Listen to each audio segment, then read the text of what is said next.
Guild Wars 2, one of the few MMORPGs that has not only endured like the Mists, yet has also shaped the MMO landscape, like the Elder Dragons have Tyria. Being over 10 years old, it roared on the scene with innovative ideas, a generous if not risky business model, and an emphasis on community and cooperation. Still a contender as a so-called top 5 MMO, ArenaNet's crown jewel is renowned for stunning visuals, a brilliant mount system, an expansive array of in-game content, epic zone-wide events called metas, and a progression system that doesn't punish players for taking breaks. But Guild Wars 2 is not without its issues. Its recent shift away from conventional expansions is leaving the community concerned, and it's the only MMORPG whose name contains a feature still not implemented.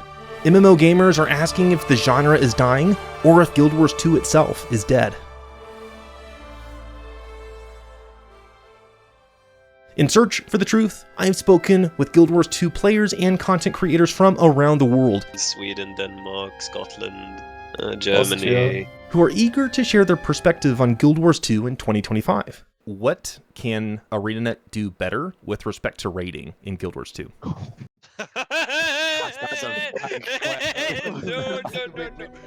And remember, though shadows fall, still the stars find their way.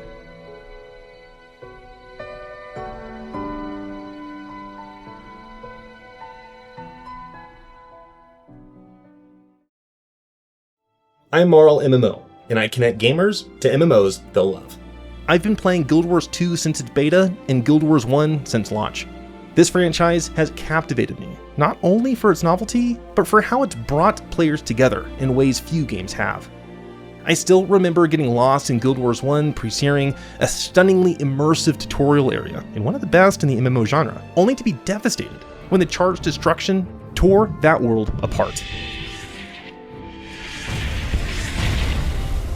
It felt like Dragon Age Origins Battle of Ostagar, a brutal shift from beauty to war.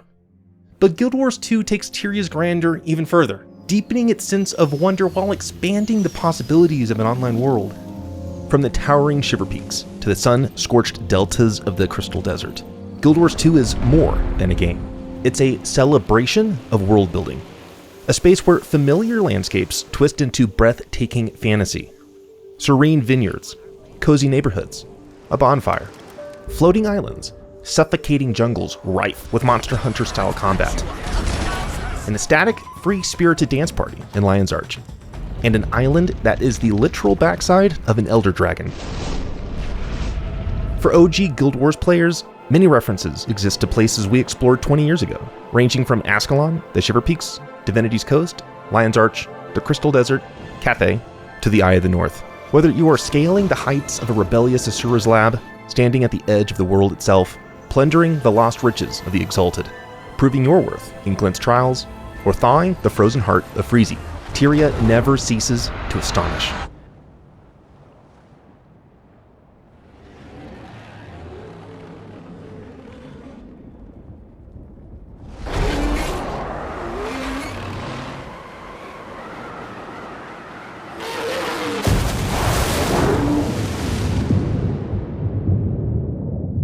But Guild Wars 2 is beyond epic.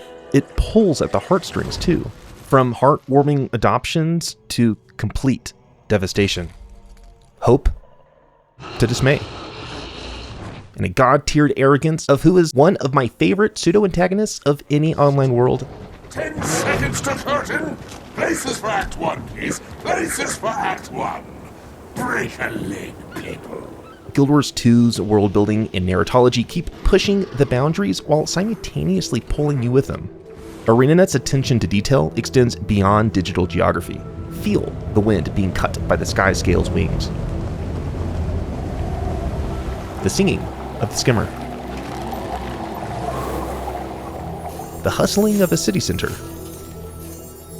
And speaking as a former professional musician, Guild Wars 2's soundscape is as subtle as it is defining. While I still prefer the more tactile OST from Guild Wars 1, the soundtrack for the sequel is still beautiful, luring, and inviting. But the extent to which Guild Wars 2 is gorgeous is the degree to which it is systemically deep. Just because it is solo-friendly doesn't mean it lacks mechanics. Time to do some real damage. In fact, it has more functional depth than many MMOs on the market. Managing boon uptimes, converting conditions, maintaining alacrity, synergizing gear, stat combinations, traits from specializations, relics, both weapon skill bars, and your profession's unique features. It is a dance that's easy to learn, yet rewarding to master. And don't take my word for it. Mighty Teapot praised the MMO during our chat. Systemically, Guild Wars 2 is the perfect game for me. Variety, multiplayerness, massively multiplayerness, right? Flexibility, that is the good stuff. And you can say the combat system as well, because the combat's really good. With 3 core archetypes, 9 combat professions, and 27 elite specializations to master, Guild Wars 2 offers a vast and ever-evolving playground for those who revel in build crafting. Guild Wars 2 is more than the sum of its parts. It's the seamless interplay of systems. It's not just about combat or exploration, progression or mastery, but how all these cogs turn together to create a rich, immersive experience. One that has captivated millions of players over the years. So what makes this MMORPG stand out in 2025? We'll dive into every content type, every class, and every expansion, breaking down what makes Guild Wars 2 unique. I completely underestimated how much effort this would take, so let's jump in. Arriving aboard a packed manufactured airship, you are welcomed not by fanfare, but by the crumbling ruins of towering pyramids, their stone tumbling in silent testament to the desert's current siege. You're here because Balthazar, one of the 6 original Tyrian gods, has embarked on a relentless crusade for restoration. Stripped of his divine power and cast down, he now seeks to reclaim his former glory by consuming the magic of an elder dragon, a primordial titan that hoards and shapes the very currents of Tyria's lifeblood.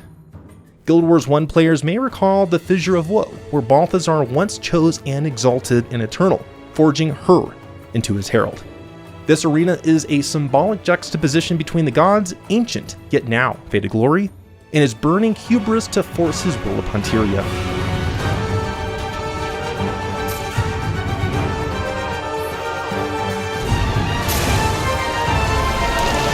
Join his army, or be crushed by it. Come with me. Fidus, hold position here and help these people. I'm going after her. But that's exactly what she wants. After a brief yet fierce exchange with the Herald, you descend into a village engulfed in chaos. It's here that you are introduced to the Forged, an army animated by the same ritual that created the Exalted, our ancient allies in the Auric Basin. They take many forms, from aerial warcasters to flame-wreathed hounds, mere harbingers, foreshadowing what's to come. ArenaNet's UX team is top-notch, as you can see helpful symbols indicating where to go, what to do, and who is a friend or a foe. The UI is non-intrusive, and is my favorite of any MMORPG. Combat is fluid, yet not floaty, impactful, yet not jarring. Enemies fight as a group. Several weaker mobs crowd around you, while a Warhound pulls a flame trap across the ground, at the same time as the Forged Mage pulls a molten cube from the ancient sands. We'll explore this profession more in detail later, yet as you can see, using your abilities at the right time and space is crucial. Attentive viewers will also notice that, unlike World of Warcraft, Final Fantasy XIV, or Lord of the Rings Online, Guild Wars 2 has no global cooldown. Instead, each weapon skill operates on its own individual timer, making combat feel fluid and dynamic. This system is further enhanced by Alacrity, a boon that reduces skill cooldown, allowing for greater adaptability. While ultimately subjective, removing combat from a fixed global tick grants players greater agency in how they approach and solve combat challenges. As a Brazilian Jiu-Jitsu practitioner myself, actual martial combat is fluid, its pace shifting dynamically based on a myriad of factors. Guild Wars 2 mirrors this philosophy, allowing for a more intuitive and responsive combat experience, where freedom of movement and decision-making shape the flow of battle. Combat in Guild Wars 2 is action-oriented, offering dynamic engagement while still allowing target locking when needed. Furthermore, most weapons feature chained abilities. The first weapon skill typically peaks at the 3rd step of its chain, making it strategic to weave other abilities around this natural rhythm. It's no surprise that Guild Wars 2's combat is celebrated from new players all the way to aspirational raiders. I think the combat in Guild Wars 2 is the best I've ever seen in any game. There's so much you can optimize, in an encounter by thinking outside of the box with your class varieties, your builds, and then applying them to the specific situation that you're trying to get past. Like I've tested out some like FF14, some WoW, and like okay, Neverwinter, but Neverwinter isn't exactly like up to standards in most things these days. But the combat feels extremely dynamic for me. Like there's no like global cooldown like you have in like FF. Almost all skills you can move while you're casting them. It's just like whenever I play another MMO, it feels like clunky to me. After driving out the invaders, you find the townsfolk in desperate need. Most NPCs are voice acted. Of course, but maybe you should hang back. Yes, please. Haxine, your leg doesn't look good. Can't just sit here. However, this approach forces a pause, sometimes making you wait through dialogue you'd rather pass. Previously, such moments played out in skippable cutscenes, offering more control. While the new method enhances immersion, it comes at the cost of player agency, an ironic contrast to the game's otherwise fluid combat. Alas, this area is functionally a tutorial. Like the Elder Scrolls Online, every introductory area teaches players the basics of the game. You learn how to pick up objects and use them, like this fire extinguisher. Here, take this. Using items or special triggers is an important component of various tasks and group contents, such as chaining an ancient swamp ghost from your warclaw. But the most critical part of this tutorial is the introduction to Guild Wars 2's mounts. In most MMORPGs, mounts are little more than speed boosts. Black Desert Online is an exception, though not without its clunkiness. While most MMOs follow Blizzard's design philosophy, here it was WoW that took inspiration from Guild Wars 2, a shift made clear in Dragonflight. There are 9 unique mounts in Guild Wars 2, each designed for a specific purpose, from scaling cliffs to soaring through the skies. Beyond aesthetics, mounts grow stronger through the mastery system, unlocking enhanced mobility and utility the more you invest in them. But beyond function lies form. In Guild Wars 2's mounts are more than just looks. They feel alive. Your raptor thrashes beneath you, testing your grip before finally accepting your command. The skimmer teases your hero. Your sky scale excitedly devours your treats of fish, a subtle moment of trust between rider and beast. Specifically, raptors are among the fastest land-based mounts. Once fully trained, they can leap across vast distances, bridging gaps that would otherwise be impassable. In combat, their powerful tail swipe pulls enemies together, setting up devastating AoE attacks.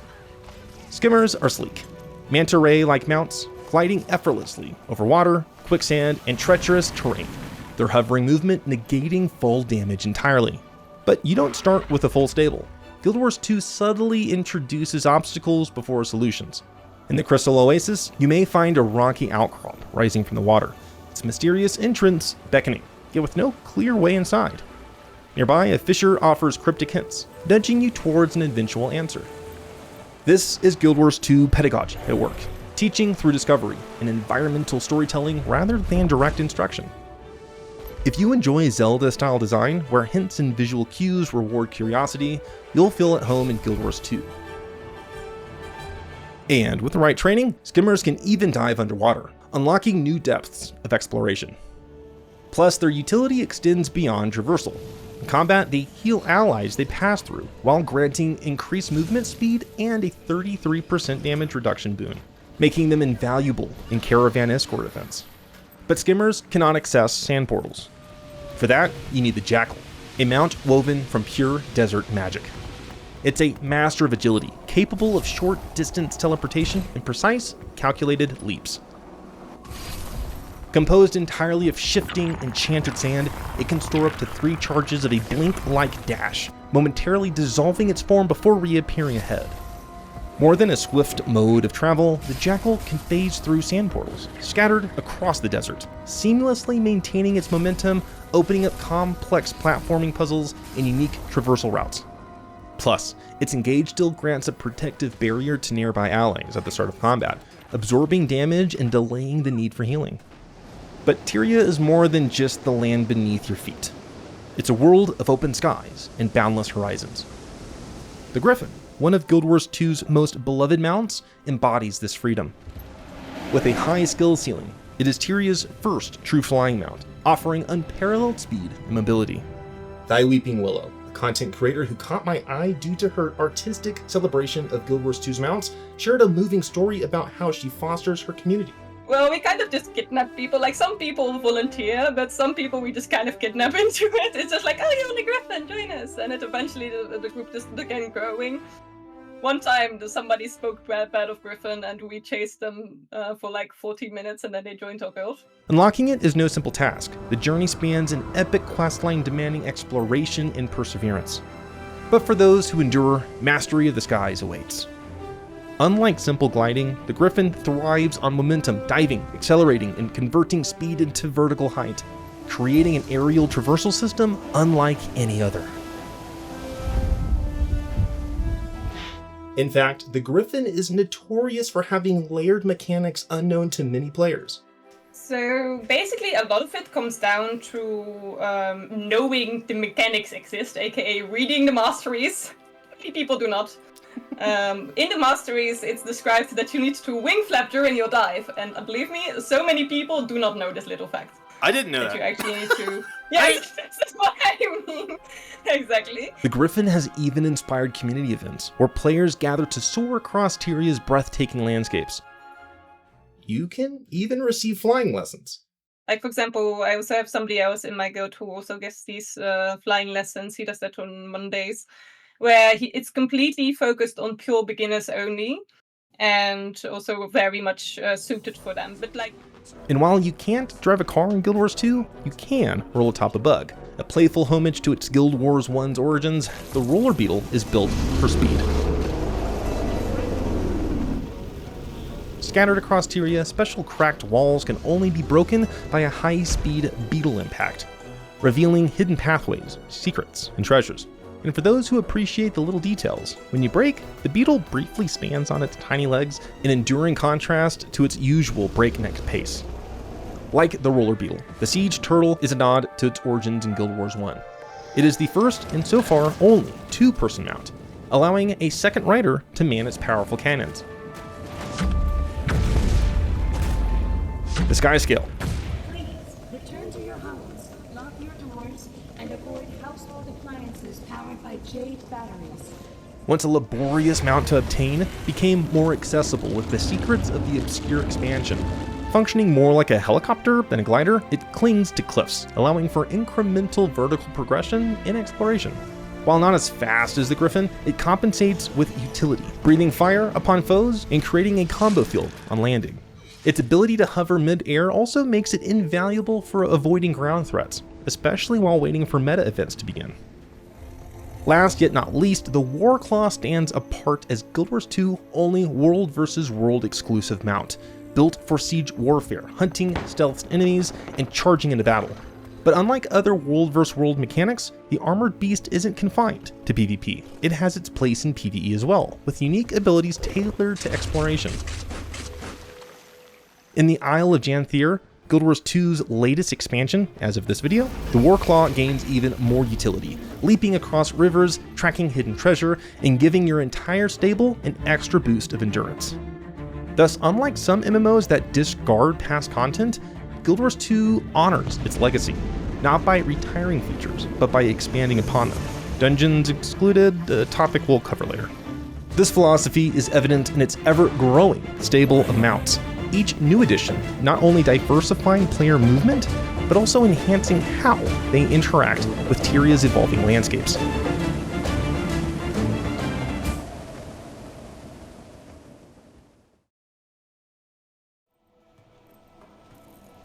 Speaking of which, we've returned to the Crystal Oasis, where our path leads to Amnoon.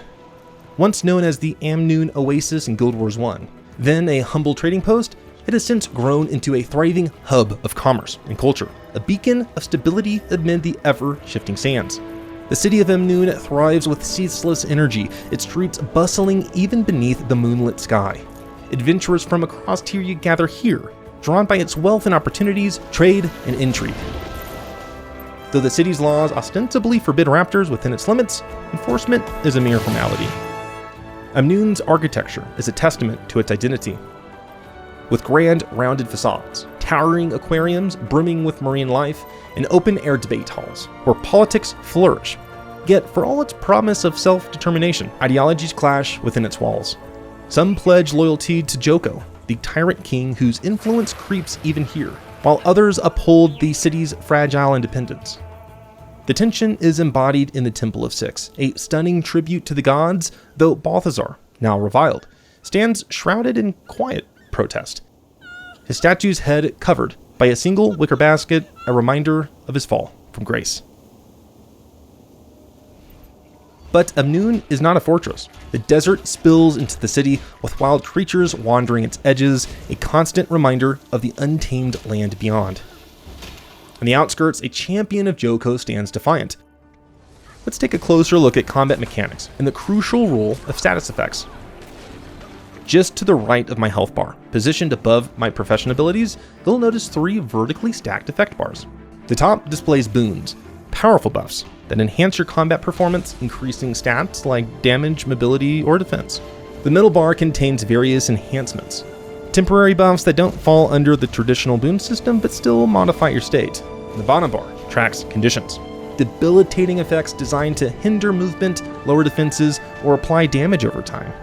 Success in Guild Wars 2 isn't just about raw damage output, it's about managing effects in real time. Skilled adventurers maximize boons while mitigating, cleansing, or converting conditions. These aren't subtle minor integer modifiers, they drastically shift the flow of combat. For instance, during this fight, I'm afflicted with Crippled and Slow. These reduce my attack and movement speed by 50%. Vulnerability, a stacking debuff that increases the damage I take per stack, making me progressively more fragile. Boons, on the other hand, provide powerful counterplay. Might increases outgoing damage, and at max stats, it provides a boost equivalent to wearing an entire additional set of gear. Quickness speeds up skill activation by around 33%, accelerating your combat responsiveness. Guild Wars 2 battles are chaotic and fluid. Boons are contested, stripped, reapplied, converted, and shifted dynamically. Rather than executing a predetermined sequence, players must react on the fly, cycling boons and mitigating conditions on a constantly shifting battlefield. This interplay makes Guild Wars 2 combat more unpredictable, rewarding those who can adapt their buff and condition management in real time. If you're interested in a deep dive into boon condition interactions and advanced combat techniques, Mighty Teapot has an encyclopedic video covering all the specifics. Well worth a watch if you want to master the system. But Balthazar's twisted flames consume the land, choking the air with embers and the acrid scent of scorched stone. Forced to retreat beyond the city's heart, we find ourselves at the outskirts, where desperation has taken root. Oh no! We're trapped! Huddle up. If you can fight, stand with me. But the Forged aren't our only concern. I need someplace to hide. We've got a stampede incoming. Show us, Stampede! Close that gate. Hide everything! Hide yourselves! Not when bands of Choya marauders are running riot through the streets, leaving playful chaos in their wake. These stubborn, ambulatory succulents descend upon the town like a particularly aggressive gardening mishap. As the call to arms sounds, adventurers across the city do what adventurers do best, take up their weapons and neatly bisect the rampaging Choya, leaving the streets looking less like a battlefield and more like an ambitious garnish station for an exotic Amnoon delicacy. This content is a prime example of Guild Wars 2's most defining feature, events. While other MMOs incorporate public quests, fates, or activities to bring players together, Guild Wars 2 builds its entire gameplay loop around drawing players into a wide range of dynamic content. The largest of these, called meta events, function as zone-wide raids, shaping the world and escalating into grand cooperative encounters. Imagine casting back interdimensional onslaughts, standing firm against alien dragons, or fighting against an elder dragon in the flesh. Technically, group content is centered around the event system too, yet we'll discuss those details in time. Events take many forms, yet they always reflect the local concerns, culture, and world building. In Guild Wars 2, events are as fundamental as quests are in World of Warcraft. Gear progression, currencies, experience, and even story advancement all revolve around them. Fortunately, they are plentiful and seamless, so much so that you may find yourself participating without even realizing it. They integrate so naturally into the world.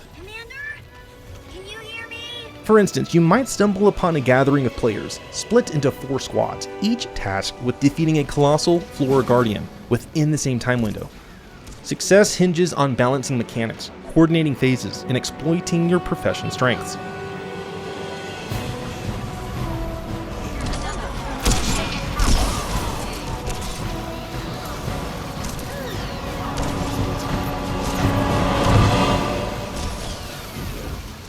But once the threat is vanquished, the rewards flow generously. This meta event, despite being years old, remains actively played, a testament to its engaging design and valuable rewards. In contrast, the Crystal Deserts meta see far less activity, catering to different playstyles. Some metas are gruelingly difficult, requiring coordination, adaptivity, and patience.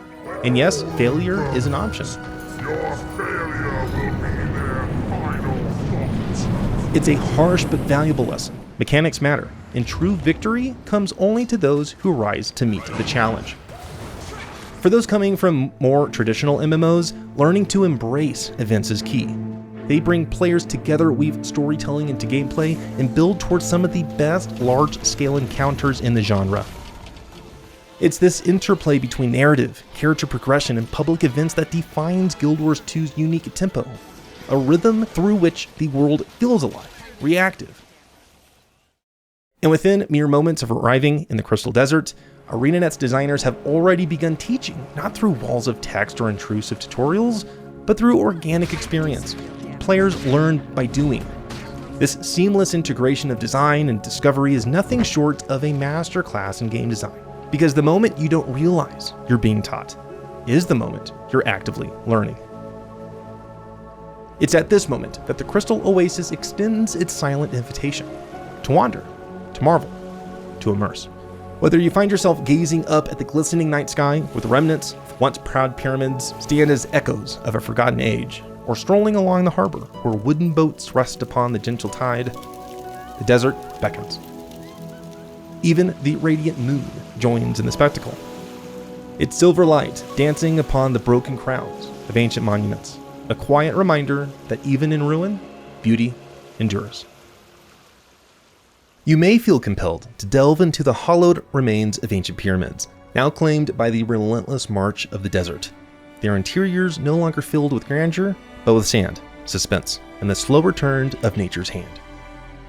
Or perhaps you'll venture into the vast, submerged chambers where the old world has surrendered to the tides, allowing new life to flourish in the ruins of empire. Or should your ambition drive you ever upward, you may trek to their sun-scorched peaks, braving the blazing oasis heat, only to find yourself not alone. Territorial scorpions and dust devils prowl the heights, eager to make a meal of the unwary. But should you overcome the elements and its stalwart guardians, the promise of long-forgotten treasure awaits, eager for a new owner to claim its legacy. Shiny.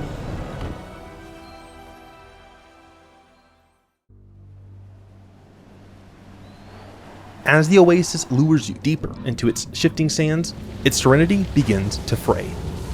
The further you venture, the more resistance you encounter from the Forged, Balthazar's relentless conscripts, animated by divine wrath and bound in searing metal. Scattered across the desert in forward bases, they must be driven back, not just to give Amnoon the breathing room it desperately needs, but also to understand their tactics. And the sooner you learn their way of fighting, the better prepared you'll be when the time comes to face their master. The Forged move as one, separate as soldiers yet cohesive as a unit. Flying skirmishers on floating scooters zip across the battlefield, while Forerunners carve superheated lines into the ground, punishing those who dare trespass their domain. Guild Wars 2 intuitive battle UI uses color-coded text to convey damage, healing,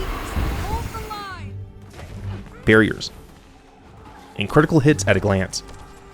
Visual cues like larger text for crits and icons for combos ensure that important interactions are instantly recognizable, keeping combat fluid and responsive. But beyond what is displayed, combat is deeply interactive.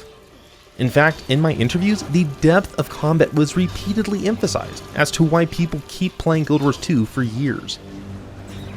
Watch as my warrior spins through molten ground, triggering an advanced interaction known as combos. This is one of my favorite mechanics in any MMORPG, reminding me fondly of group abilities in Chrono Trigger, where one player's action creates an opportunity for another. Diving deeper, the combo system is simple. Combo fields define an area where interactions can occur. Finishers trigger an effect when interacting with a field. For example, when a forged enemy lays down a fire trail, I leap through it, activating a Flame Aurora finisher, a fiery shield that burns nearby foes and grants might whenever I'm struck for 5 seconds. But the depth doesn't end there. Other finishers, such as Blast, Whirl, and Projectile, offer unique tactical advantages, from buffing allies to creating AoE effects. It's a layer of complexity that rewards those who master it, yet remains accessible for those who simply enjoy its benefits. They add a dynamic, emergent quality to battle that makes every encounter feel responsive, fluid, and deeply satisfying. For those eager to dive deeper, Kyo has an excellent video breaking down the intricacies of the system. And just as group combat offers a satisfying dance of strategy and synergy, so too does the thrill of a solo challenge, like taking on a fire hydra alone. This towering menace doesn't just rain fiery meteors from the sky, every severed head becomes another foe, forcing you to constantly adjust your positioning and priorities in the heat of battle. Lava pools scorch the ground, demanding movement and awareness, while the fight's shifting tempo ensures that victory isn't just about raw power, but about adaptation and control.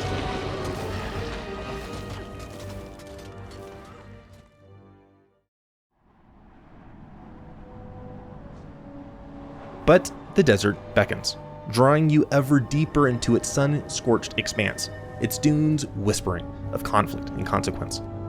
The land itself bears scars of their inevitable collision, its sands shifting beneath the weight of divine wrath and primordial power.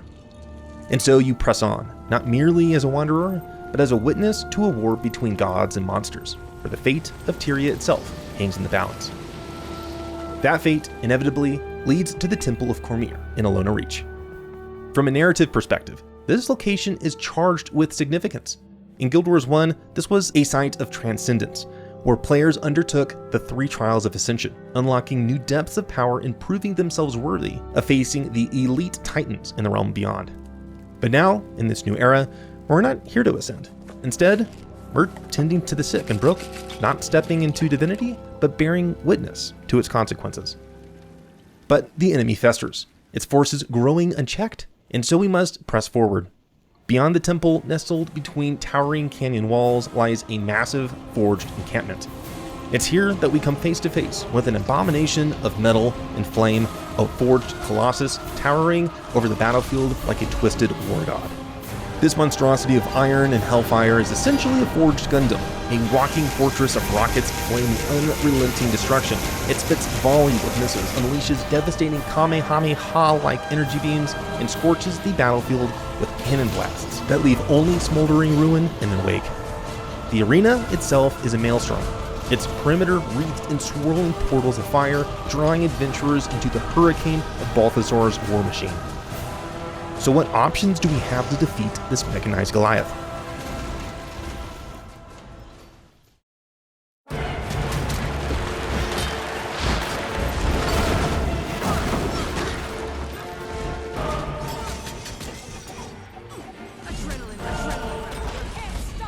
We'll dive into specializations and traits later in the series, but at its core, a profession's battlefield prowess depends on how well its gear, weapon skills, and traits align. Guild Wars 2's elite specializations, prestige classes unlocked through expansion content, augment, redefine, or even subvert a profession's playstyle. For the Berserker, this transformation is executed flawlessly. The goal is simple: enter and sustain Berserk mode by generating adrenaline, a resource carried over from Guild Wars 1, spent to unleash devastating primal burst abilities, each distinct across the nearly 24 weapon combinations warriors can wield. As the most martial profession, warriors have access to the widest arsenal, and Guild Wars 2 sets itself apart by ensuring that each weapon's skills are unique to the profession using them. A ranger's swordplay is nothing like a Mesmer's. What makes the Berserker's design so compelling is its elegant cohesion. Combat feels best when you're fully committed. The system rewards staying in the fight, driving the player to generate more adrenaline, extend Berserk mode, and keep the momentum going. It's a perfect selection flow where the mechanics and fantasy align seamlessly to create one of the most satisfying melee experiences. Whether you prefer to spin to win with dual axes, set yourself ablaze with the torch while bleeding foes with the sword, or crush enemies with a hammer while rallying or demoralizing with banners, the warrior's arsenal offers impressive versatility. Beyond weapon skills, warriors leverage brute force to dominate the battlefield, culminating in a raging juggernaut that replaces standard abilities with a wholly new, devastating kit. But raw aggression isn't the only path. For those who prefer long-range precision, the rifle offers a visceral, tactical approach, using adrenaline as ammunition to exploit enemy weaknesses. Alternatively, the longbow excels in bleeding, burning, and mobile crowd control, layering combo fields and conditions to outlast and overwhelm. Melee specialists seeking speed and disruption may opt for dual daggers, a fast-hitting, boom-stripping weapon that warriors must train to wield. Likewise, the staff, another non-core weapon, offers a defensive, support-focused alternative, capable of healing allies, weakening enemies, and reinforcing frontline durability. The newest addition to the warrior's arsenal, the spear, introduces a highly mobile, ranged playstyle, focused on controlling enemy movement, calling down aerial strikes, and exploiting poor positioning. Its burst skill sees the warrior leaping skyward before hurling a spear into the target zone, punishing those caught in its impact. And for those who prefer a balance of offense and defense, the shield remains a clever warrior's best ally, capable of blocking or outright negating incoming attacks. As the profession with the widest arsenal of weapons and martial combinations, the warrior is an incredibly dynamic and adaptable class, offering a myriad of tactical options to suit any combat style. Caffeinated Dad has a brilliant introductory video I recommend for those getting started with the profession.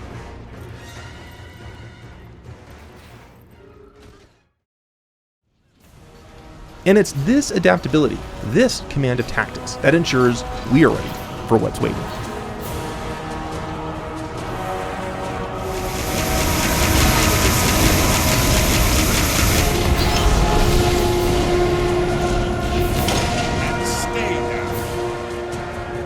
When the behemoth falls, the portals collapse, their infernal power fading into nothing. Victory is brief, for as the embers settle, the Herald of Balthazar reappears, standing defiant upon the very temple of Cormyr, where we once offered aid. This was not just another battle, it's a message. The Forged Lieutenant's defeat demands retaliation, and the Herald answers in kind, defiling sacred ground with the War God's fury.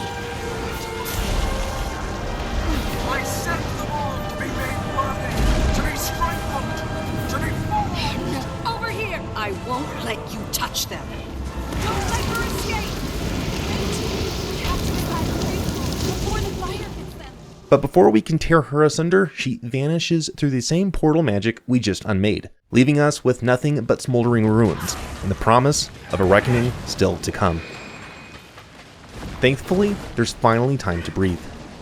One of the things I love about Guild Wars 2 level design is how it celebrates the full breadth of desert landscapes. In fact, rolling sand dunes make up only a small fraction of the environment.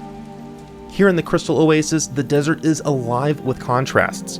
Towering monoliths of stone rise from the earth, sheltering thriving ecosystems where wildlife feeds and flourishes. Water carves winding channels through rock, sustaining life in the most unexpected places.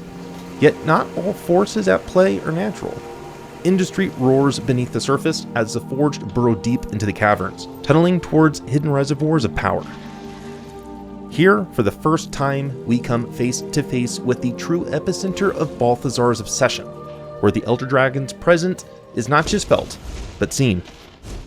Massive waves of crystal surge unnaturally across the land, solidified in mid-motion, as if the very fabric of reality has bent around their force. A frozen tsunami, jagged and unyielding, towers above the desert, its unnatural form a stark testament to the power Balthazar seeks to claim. And now, as you stand in the shadow of these impossibly suspended waves, the truth sets in. These crystalline spires, frozen mid-surge, are the remnants of a battle yet to truly unfold. The Elder Dragon's power has warped the land itself, and the prey of the god you have chosen to defy is more than just a creature. It's a force of nature, capable of reshaping the world. Yet for all the stillness in these frozen waves, magic moves elsewhere. Just as the tides of the sea fill the submerged pyramids near Amnun, so too does magic surge and swirl through another fractured pyramid ahead. And from its shattered peak, something calls. As we step through, we are met with a sight unlike anything before. A floating river of sand, suspended midair, animated not by physics, but by the very will of the desert itself.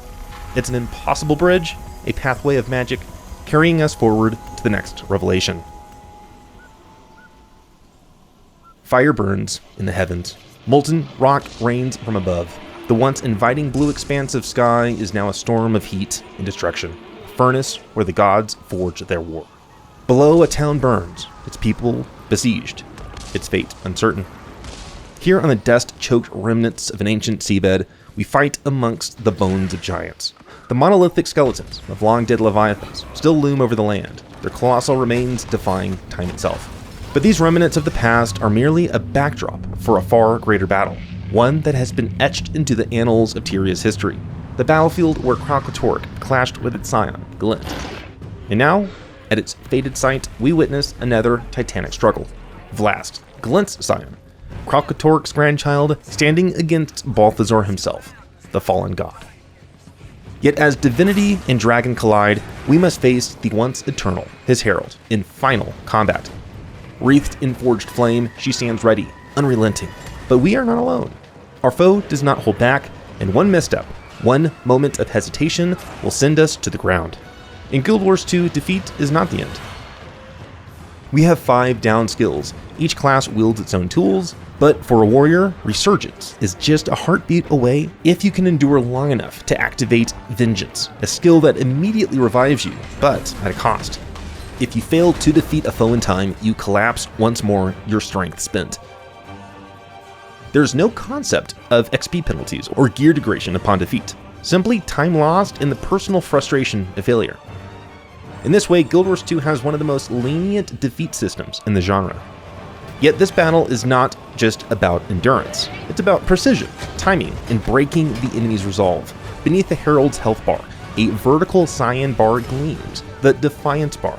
Certain skills deal defiance damage, and when the bar is shattered, the enemy is stunned, vulnerable, or exposed. Thankfully, the Berserker Elite specialization boosts several defiance-breaking abilities, allowing us to seize that opening and turn the tide. But the Herald is no fool. She fights with a newfound ferocity, unleashing new attacks unseen before. Walls of fire churn across the battlefield, shifting and twisting, while orbs of molten rock dance in deadly patterns. One mistake spells disaster. But as the flames close in, as we refuse to yield, she taunts us in defeat. Prove you are stronger. Kill my god. Please. We ascend the holy stairs, stepping into the presence of a force far beyond mortal reckoning. Before us stands Balthazar, not merely the master of the forged, but the incarnation of war itself. With effortless might, he slams the ground, crystal walls of searing magic erupting in his wake, his titanic sword hovering at his command, obeying unspoken orders as if bound by the very laws of war. Foolish choice. The flames will blacken your corpse.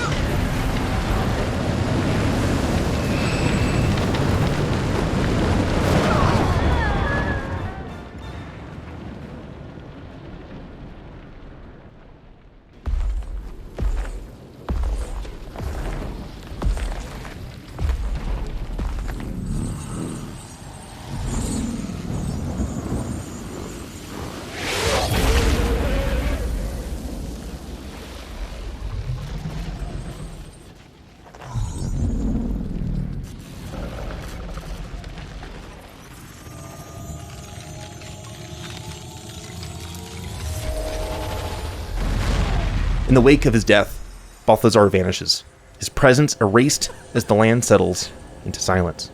Yet, even in death, Vlast leaves behind a legacy.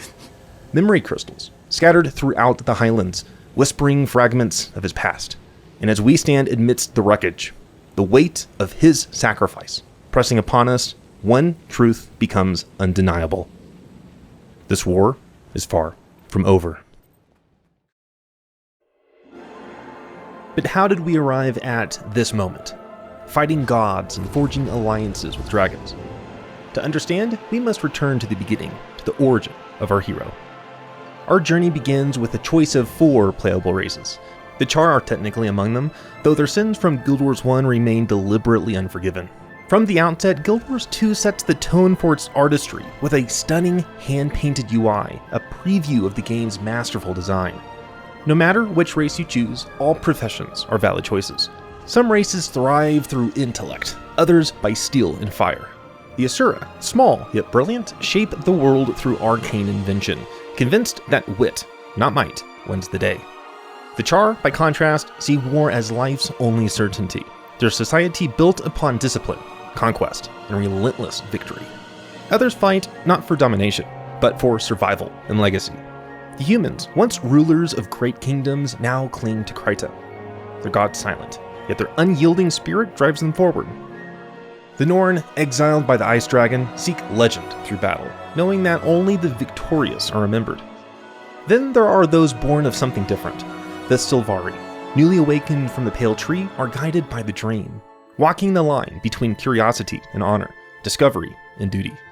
Though they share similarity with canonical fantasy elves, there's something more, not just inhabitants of nature, but its living will made manifest, a physical expression of the cosmos' own awareness. Professions in Guild Wars 2 fall into 3 broad archetypes. Soldier, clad in heavy armor, endure the front lines through brute strength and resilience. Adventurers in medium armor, balance speed, precision, and tactical ingenuity. And lastly, scholars, wielding raw magic, sacrifice armor for arcane supremacy. It's important to note that elite specializations can dramatically alter how our profession plays. What begins as a straightforward archetype may be inverted, enhanced, or completely reimagined, ensuring that your initial choice is just the beginning of your journey.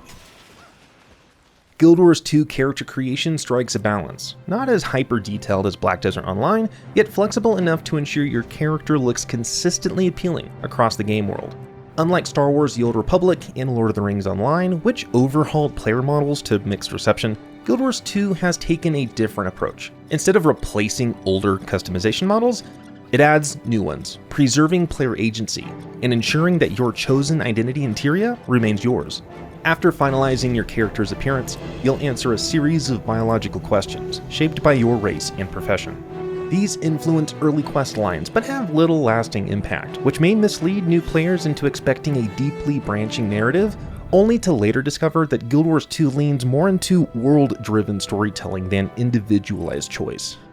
As we will uncover, the main story oscillates between Star Wars The Old Republic cinematic storytelling and Lord of the Rings Online open-world implicit chronicle, creating an uneasy balance, neither fully committing to one approach nor the other. That said, one of the game's best narrative touches is its cinematic commencements, which range from impressive to absolutely epic. These stylized intros do more than introduce your hero. They define each race's culture, societal expectations, and looming threats. Norn confront a massive ice worm, a chilling precursor to their war with Jormag. Asura battle a towering golem while enduring the ever-present scrutiny of the Inquest. Humans defend Divinity's Reach against a rampaging elemental, a stark reminder that the gods have abandoned them. Meanwhile, the Sylvari intro, one of the most visually striking, has you cleansing the dream of the Nightmare Court's corruption. But Guild Wars 2 doesn't waste time. We're under attack. Right from the start, these tutorial sequences introduce combat, NPC interaction, They're killing people. Thanks. and dynamic events. And unlike other MMOs where large-scale encounters are reserved for later levels, Guild Wars 2 throws you into the thick of battle immediately. Whether it's facing a dragon, clashing with mechanized conspiracy, or standing against the lightning strike of a raging elemental. It's huge! Guild Wars 2 makes one thing clear. You're here to experience the adventure, not wait for it. I saved the Char for last because more than any other race, their story in Guild Wars 2 is defined by perspective. not from a gameplay standpoint, but in how history itself is framed. The Char's opening sequence marks a significant recontextualization of their place within Tyria, shifting them from the long-standing foes of humanity to a militarized but structured society with its own internal struggles. However, this shift also casts the Ghost of Ascalon, once depicted as the victims of Char aggression in Guild Wars 1, as the antagonists, while positioning the Char as embattled survivors of a past war. This narrative shift reflects how history is often shaped by perspective. The original game told this story from a human viewpoint, framing the Char as an existential threat.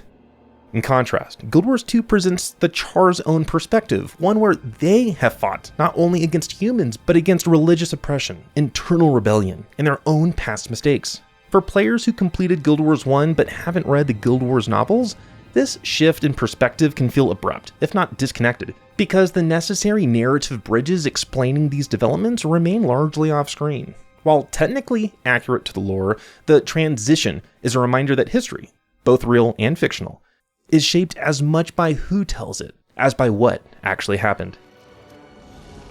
In fact, one of the first spectral foes you confront is none other than Duke Baradin, a name that carries weight for those who walked the fields of pre-searing Ascalon in Guild Wars 1. Once a noble defender of humanity, a mentor who taught warriors the art of wielding the hammer, he now stands as an enemy to be defeated.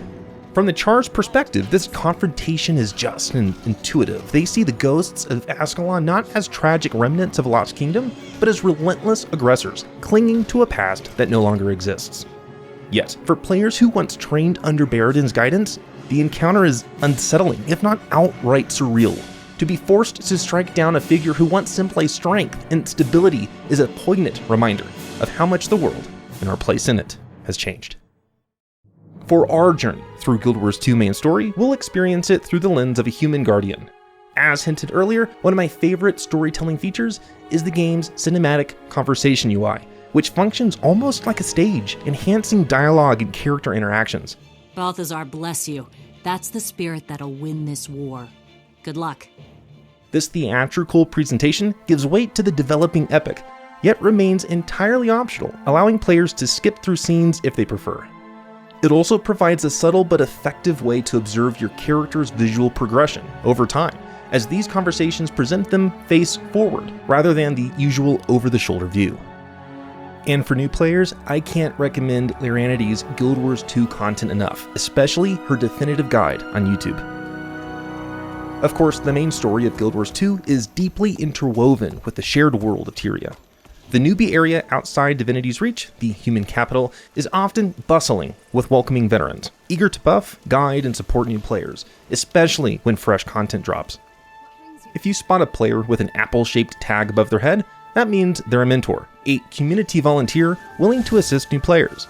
But if you can't find one, you can always consult the wiki, a source of expansive information. Simply type /wiki plus whatever keyword you want, and you'll be redirected accordingly.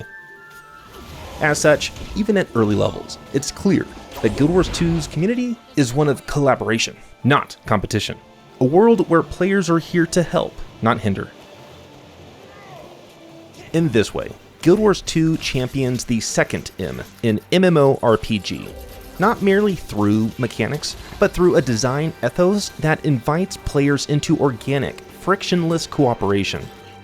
Aubrey the Weird One, a content creator known for her insightful coverage of Lord of the Rings Online, ventured into Guild Wars 2 as a newbie and shared that. Well, this is the thing that's really awesome about Guild Wars 2 is that I was a new player. I started playing. I was like, guys, I don't know what I'm doing. And I got a lot of people who came in and gave me a lot of advice and tips. In fact, there were people who even helped me out on some quests and stuff. So it's super welcoming.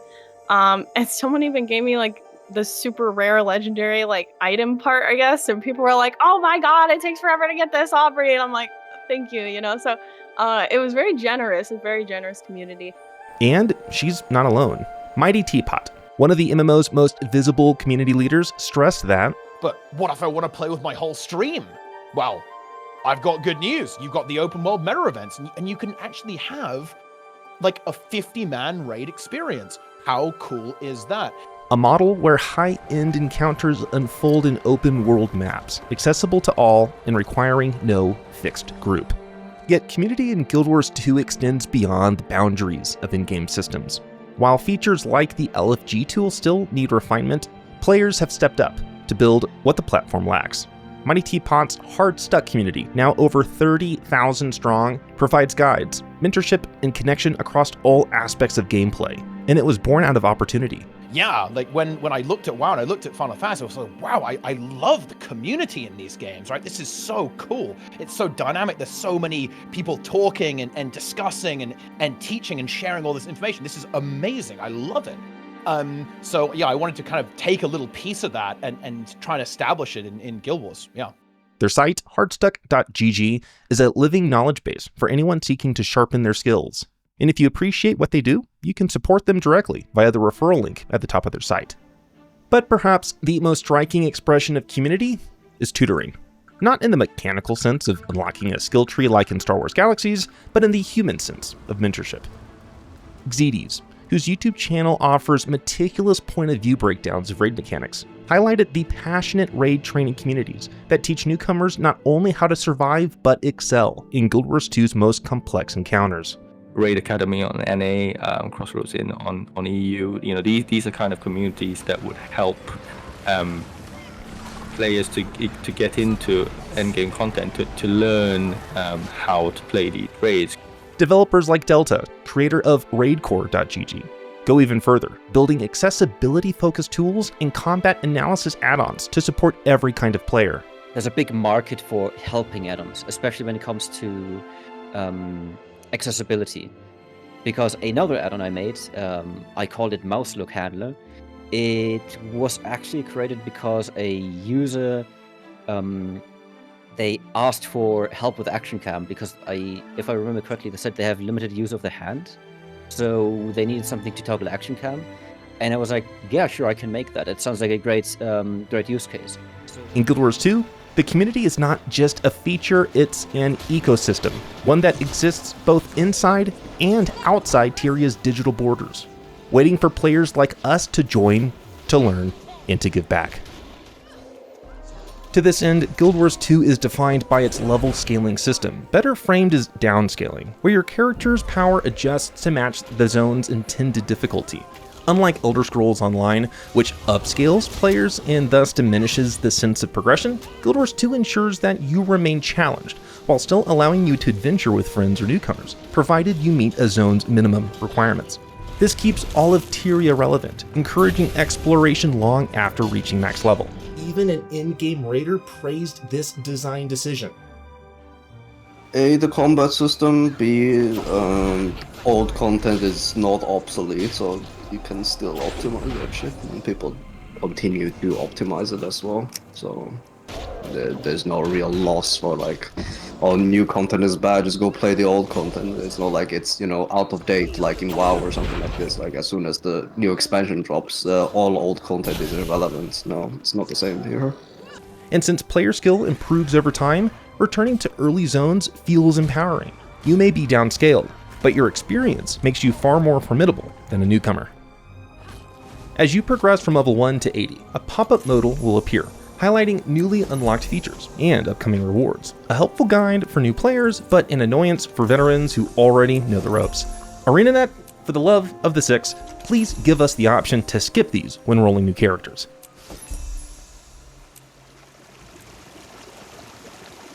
The human starter zone remains gorgeous, even in 2025. Sunlit vineyard tunnels, farmers tending crops, and a rustic tree fort paint a vivid picture of human life in Kryta, all while Divinity's Reach looms in the distance, a beacon of civilization. For those eager to learn the basics, an optional combat tutorial introduces dodging, a crucial mechanic that allows players to evade incoming attacks and negate all damage during the roll, a skill that will prove invaluable as combat intensifies. Queensdale is open and inviting, encouraging players to test their newfound abilities against the foes of Divinity's Reach. Its natural design gently pulls adventurers towards the forests that supply the city's timber, past its massive walls, and into the contested outskirts, where centaurs wage relentless war. Similar to older MMOs, each race in Guild Wars 2 begins in a distinct starting zone, progressing through landscapes that reflect their culture and history. While it doesn't offer the deep, class-specific narratives of SWTOR, Each race experiences the world through a unique lens, with varied perspectives, conflicts, and regionally tailored story beats. This ensures that every playthrough, while ultimately converging with the core narrative, carries its own texture. Your journey is shaped as much by where you came from as by where you're going. Every step lays the foundation for what's ahead, setting the stage for the next chapter in our journey.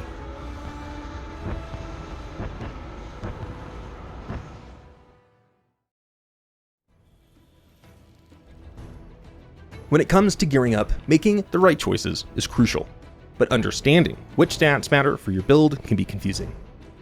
Like most RPGs, Guild Wars 2 features primary and secondary attributes, but their interaction isn't always intuitive. Thankfully, the distinction is simple. Primary attributes increase automatically as you level, secondary attributes do not. For some builds, primary attributes are irrelevant, as only secondary stats determine effectiveness. This can be puzzling, especially given Guild Wars 2's departure from rigid role-based classes found in traditional RPGs and MMOs. Professions aren't tied to a specific main stat. Just because you're a guardian doesn't mean you need to prioritize vitality and toughness. In fact, Guild Wars 2 has no main attribute for any profession at all. Instead, attributes are selected for builds, meaning most professions can perform multiple roles. This flexibility allows for a vast array of gear combinations, but it also means stat optimization isn't necessary while leveling. Open world content does not demand min-maxing. However, if you plan to engage in in-game content, understanding how attributes shape builds becomes essential. Let's jump ahead and explore this topic from the top down. If you boost to level 80, replace the gear you're given immediately. And here's why. Boosted characters start with celestial gear that grant small bonuses to every attribute, creating an illusion that every statistic has its value for every build. The problem is that most builds emphasize only one or two stats. By spreading bonuses across every attribute, celestial gear weakens your character, making them significantly less effective than they should be. In fact, Mighty Teapot joked about using this stat spread during the early days of World vs. World, a PvP game mode within Guild Wars 2, in our interview. You know, I was there on my, I hate to say it, guys, I was playing Celestial Dagger Elementalist. Instead, gear prefixes should align with what your skills do. If your build focuses on boon generation, prioritize concentration. If you inflict conditions, emphasize condition damage and expertise, and so on. While Guild Wars 2 offers deep build flexibility, understanding how attributes interact with your skills is key to playing effectively. If you assume loot automatically suits your playstyle, you'll quickly find yourself underperforming. This can be frustrating and confusing because Guild Wars 2 gives you the freedom of choice with all of its potential consequences. As in most RPGs, gear in Guild Wars 2 follows a rarity hierarchy, ranging from junk to legendary. However, in-game content does not demand the highest tier gear. Exotic gear, which is easily accessible even to new players, is sufficient to complete all in-game activities. The expectation is eventually to progress to Ascended gear, which provides only a 10% stat increase over Exotic, but it is often required for high-end Fractals due to its infusion slots. Legendary gear, meanwhile, offers no additional stat bonuses over Ascended. Its value lies in convenience, allowing players to freely swap prefixes without crafting or acquiring new gear. While highly desirable for its flexibility, Legendary gear is not required to tackle Guild Wars 2 most challenging content. However, gear alone does not define a build. Beyond attributes, players can fine-tune their playstyle through runes, infusions, relics, and more, each adding layers of customization and synergy. Once again, Laranity kicked it out of the park with her gear guide, an essential watch for anyone looking to maximize synergy and fine-tune their character's combat effectiveness.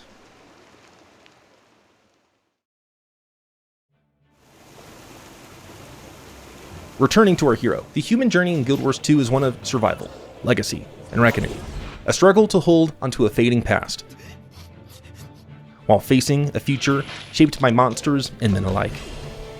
Kryta, the last bastion of human power, stands proud yet fragile, its people caught between eternal war and eternal strife. Outside Divinity's reach, Kryta buckles under siege. Bandits strike from the shadows. Separatists refuse peace with the Char, and with whom I personally agree, clinging to ancient feuds. And beyond them, Centaur war bands descend upon villages, relentless in their assault. Each skirmish is a test, demanding both skill and strategy, challenges that push adventurers to grow stronger. As you explore Tyria's frontier and defeat formidable foes, you will be rewarded with hero points. These can be invested into various specializations, groups of traits, and abilities that shape your combat profession. Abilities are active skills slotted into the right side of your combat bar, while traits provide passive benefits, enhancing effectiveness in subtle but meaningful ways. Most professions can mix skills freely across specializations, with Revenants being the exception and intricacy we'll explore later. Thus, the interaction between stat prefixes, traits, weapons, and skills ultimately defines your build. Yet mastering one's build is only the beginning. The conflict that shapes Tyria's present, skirmishes against bandits, centaur warbands, and rogue factions, pale before the true threat. Something far older, far worse. Ships vanish overnight. Graves are left open. The body's gone. Soldiers return from war changed, their eyes vacant, their flesh rotting, their purpose no longer their own. The drowned kingdom of war, long thought lost, has risen. And with it, Zhaitan, the elder dragon of death.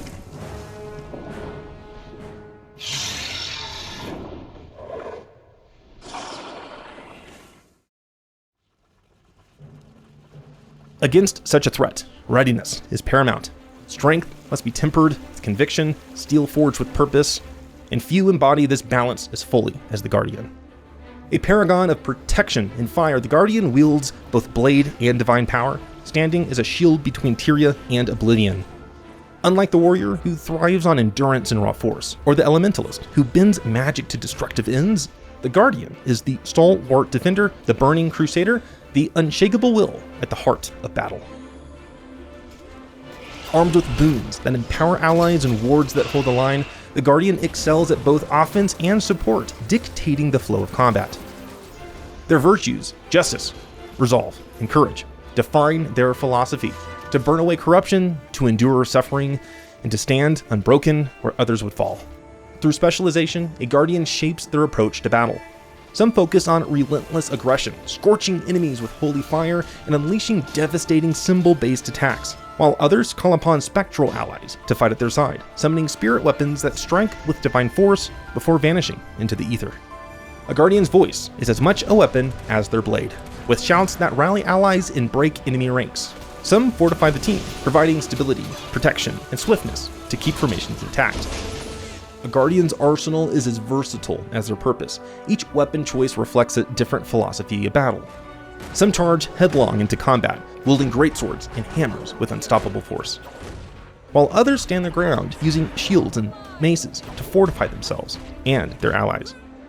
For those who favor righteous aggression, the greatsword turns the Guardian into a whirlwind of divine fury, striking multiple opponents at once, while closing the distance with blinding speed. Similarly, the hammer crushes enemies with slow but devastating blows, knocking them down and controlling the battlefield with sheer force. For those who weave faith into their strikes, the scepter hurls divine energy at range, burning enemies from afar while maintaining a commanding presence in battle. The focus, meanwhile, manifests pure defensive magic, casting protective barriers and blinding foes, ensuring that neither the Guardian nor ally falters under pressure. The Guardian may also wield a longbow, turning their holy fire into an artillery barrage, raining searing arrows upon their enemies and empowering allies within the flames. Those who favor precision and execution may instead reach for swords, blending grace and aggression with fast, decisive strikes that carve through defenses. Essentially a battle cleric, the Guardian offers a more open and flexible playstyle than the warrior. Unlike traditional RPG roles, you're not locked into being a tank, healer, or support. This flexibility makes defining your playstyle less straightforward, as the profession itself doesn't dictate a singular path. You must shape it yourself. Introduced in the latest expansion, the Spear expands the Guardian's tactical options in its efforts to rid Tyria of the Tainted. It's a weapon of both devastation and restoration, channeling divine radiance into every strike. At its core, it weaves aggressive momentum with supportive resilience, each attack carrying the potential to either tear through foes or uplift allies. Personally, I enjoy a fire-based condition build, conjuring spirit weapons to provide consistent damage even while repositioning. It's a profession that rewards intentional specialization, making it deeply engaging once you hone in on a build that fits your approach to combat. So regardless of their weapon, a Guardian does not fight for themselves alone. Every strike, every barrier, every moment of resilience is a testament to their unyielding purpose: to stand, to protect, and to burn away the darkness with unwavering light. The perfect combination to face the undying animation of Zaitan and his corrupted legions.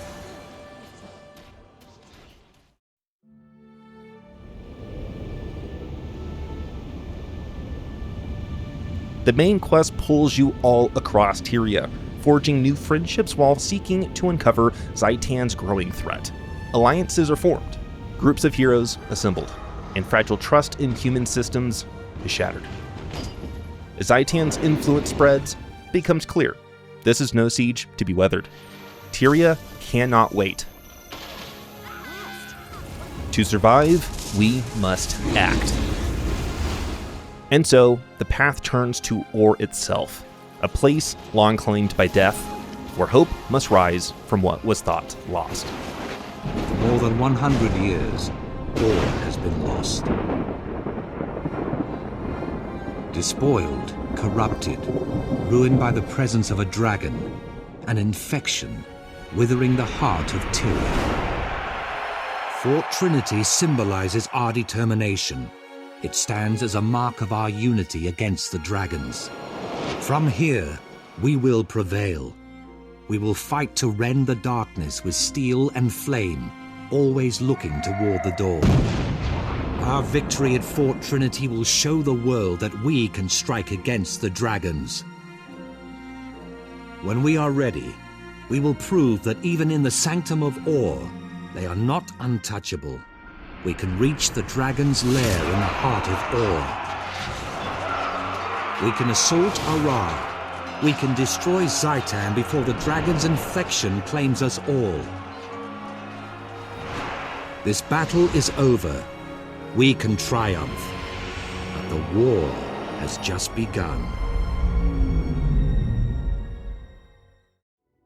The final stretch of the main quest offers some of Guild Wars 2's most breathtaking world building, formidable enemies, and high-stakes encounters. Entire zones are dedicated to this culminating arc, representing the pinnacle of core overworld design. While underwater content is introduced earlier, the ruined continent of Ur gives it room to shine. Upon diving, players automatically equip aquatic weapons with profession-specific skills, shifting the tempo and rhythm of combat. With battles unfolding in 3 dimensions, spatial awareness becomes critical. And unlike older MMOs that required breath management gimmicks, Guild Wars 2 handles the transition seamlessly through aquatic headgear, allowing for uninterrupted movement between land and sea.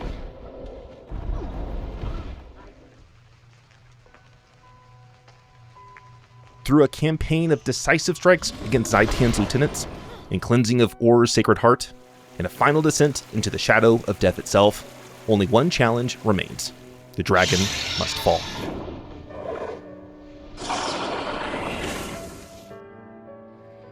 The Pax fleet rises into the storm, a final gambit against a foe that commands the sky itself. Airships weave between Ara's ruined spires, dodging Zaitan's gaze as the Elder Dragon descends, not as a mere beast, but as a living apocalypse. His rotting wings blotting out the heavens. Risen dragons tear through the fleet, pack forces are ripped from the air, and the city below drowns in shadow. But the Pact does not falter. Cannons blaze, spells crackle, and steel meets bone in a desperate battle for Tyria's survival. The glory of Tyria locks into Zaitan's massive form, tracking the monstrous corpse dragon as it looms over Ara. Zojja works frantically to power up the Megalith cannon, the Pact's greatest weapon, while the crew holds the line against the last of the dragon's minions. Weakened and reeling, Zaitan clings to the ruins of its own empire, a crumbling husk, grasping at the last vestiges of dominion. The Pact's cannons fire, each blast ripping through the ancient horror's rotting form, unraveling the being that had once threatened all of Tyria. What was once unstoppable, inevitable, an existential force beyond reckoning, is now undone. Its reign ended not by time nor by gods, but by the defiance of mere mortals. The great dragon's corpse spirals into the abyss, swallowed by the very miasma it once commanded. But this time, there is no rising tide of undeath, no reanimation of the fallen. This time, the Elder Dragon will sleep forever. Yet for now, there is triumph. Cheers rising in the streets, banners unfurled in honor of the Pack's victory. Across Tyria's vast expanse, every city, every people, every ethos joins in a worldwide jubilee. For the first time in memory, an Elder Dragon has fallen. And at the heart of it stands you, your hero, the one who walked into the abyss and returned victorious. In a final act of mocking defiance, the skies burst not with necrotic fire, but with dazzling fireworks, green and black, the colors of Grenth, god of death. But this is no tribute to undeath. This is a celebration of Zaitan's end, the death of corrupted death itself.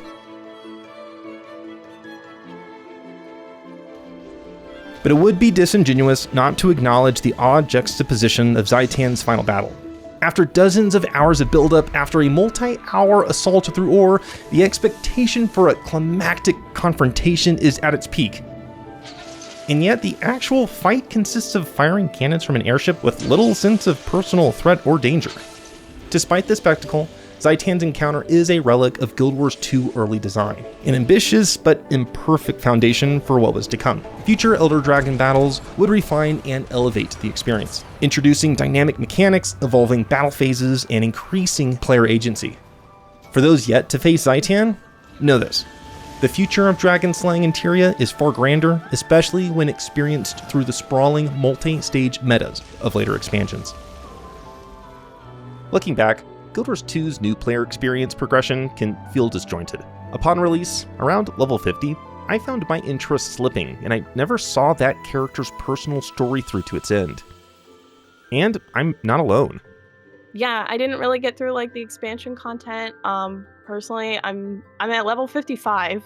Like, I wasn't a huge fan. Like, once you kind of get through the combat and you learned it, at least in the beginning for me anyway, it wasn't like the enemies weren't difficult for me. It just kind of felt like I was just mashing buttons kind of, and it wasn't anything entertaining for me at the point I got to. I've heard that it's a lot different once you get to the expansion, so I can't speak on that, but just from the beginning part, I was like, okay, I'm kind of over it. Like, I know my skills and, you know, it is what it is. This corroboration suggests this shared experience is more than my personal anomaly. Several factors converge to create this jarring new player experience. Shallow core mechanics, inconsistent narrative pacing, ambiguous hearts and optional content. The base game's core content has become deliberately simple. Too simple. You can breeze through most encounters without ever touching the deeper combat systems, only to find yourself expected to master those very mechanics at endgame. The abrupt leap in complexity undermines the sense of gradual skill acquisition. Personal story quests themselves are reasonably engaging and well-written, yet they are punctuated by uneven level gates. Without deliberately stacking every available experience bonus, players can stall in frustrating gaps before the next chapter unlocks, transforming progression into a grind rather than an organic journey. While one might argue these gaps encourage open-world exploration, the reality for many is a disconnected experience. The so-called hearts are visually prominent, yet entirely optional outside of legendary weapon tracks. Because they often tick off passively during events anyways, players remain uncertain whether these elements contribute meaningfully to progression, or function as superficial content. This ambiguity bleeds into broader uncertainty. Should I prioritize combo fields? Is weapon swapping a core skill? Does any of this even matter? By contrast, the expansions, beginning with Heart of Thorns, offer a far more cohesive experience. Story, mechanics, and exploration are interwoven. Meta events teach real-time coordination. Skill challenges and masteries foreshadow deeper combat. That said, the personal story arc follows the classic hero's journey. Individual stakes escalate into world-shaping events. Over the course of approximately 30 hours, I completed the personal story at a deliberately measured pace, capturing footage and engaging with optional content, yet a focused player may be able to finish it in about 10 hours. For these reasons, I recommend that new players should boost straight to level 80, even though I expect many viewers to disagree with my recommendation. Levels in Guild Wars 2 are largely ornamental anyways. What defines your experience are the zones in which you explore and the mechanics with which you engage. Boosting bypasses the weakest pacing in the game and drops you into its most evocative spaces, where story, challenge, and design finally converge.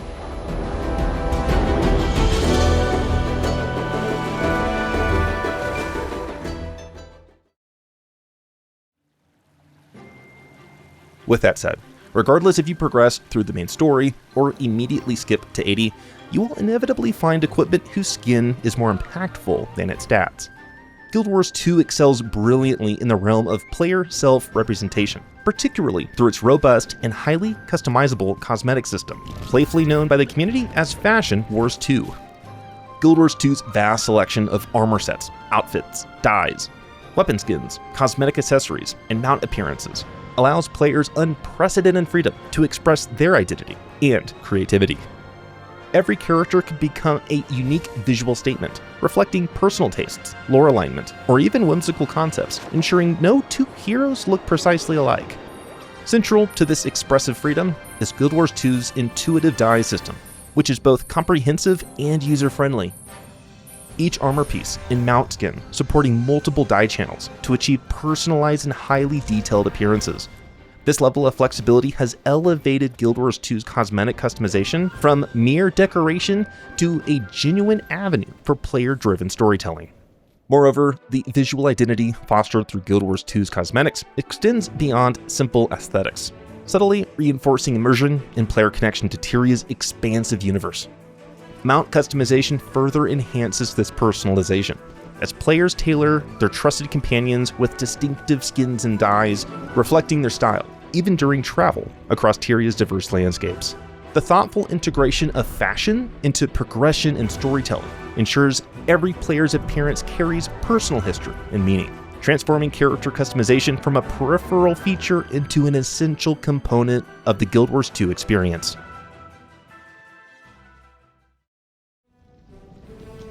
While in-game is somewhat of a misnomer in Guild Wars 2, since the world scales with your level, a natural question emerges at level 80.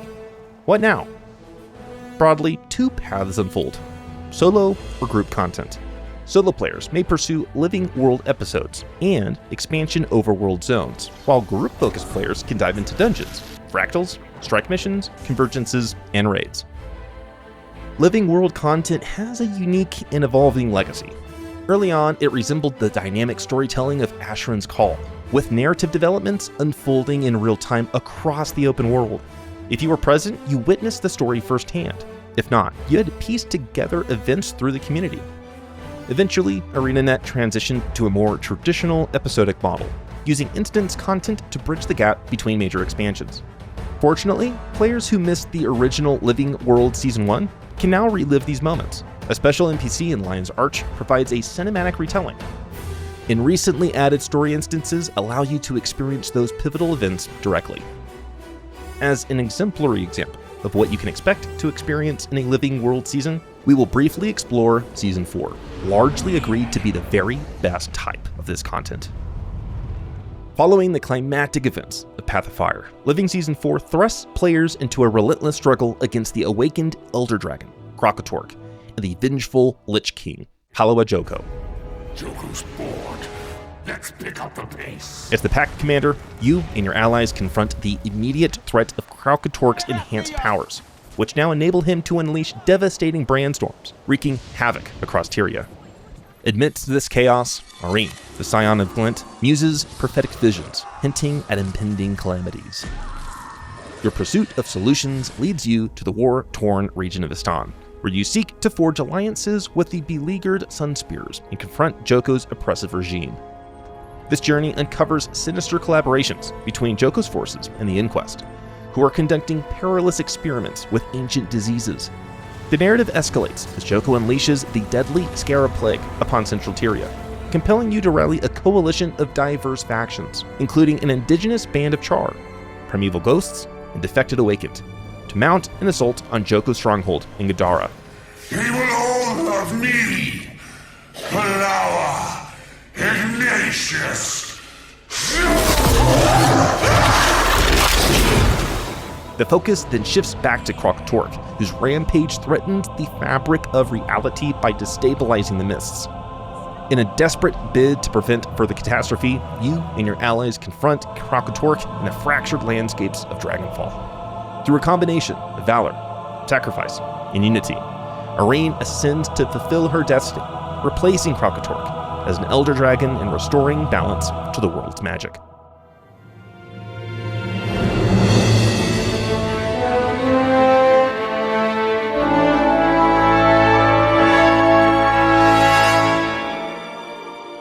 Originally free to players who logged in during the release window, these episodes are now available for purchase with gems or come bundled with their corresponding expansion. Each Living World season builds meaningfully upon its predecessor.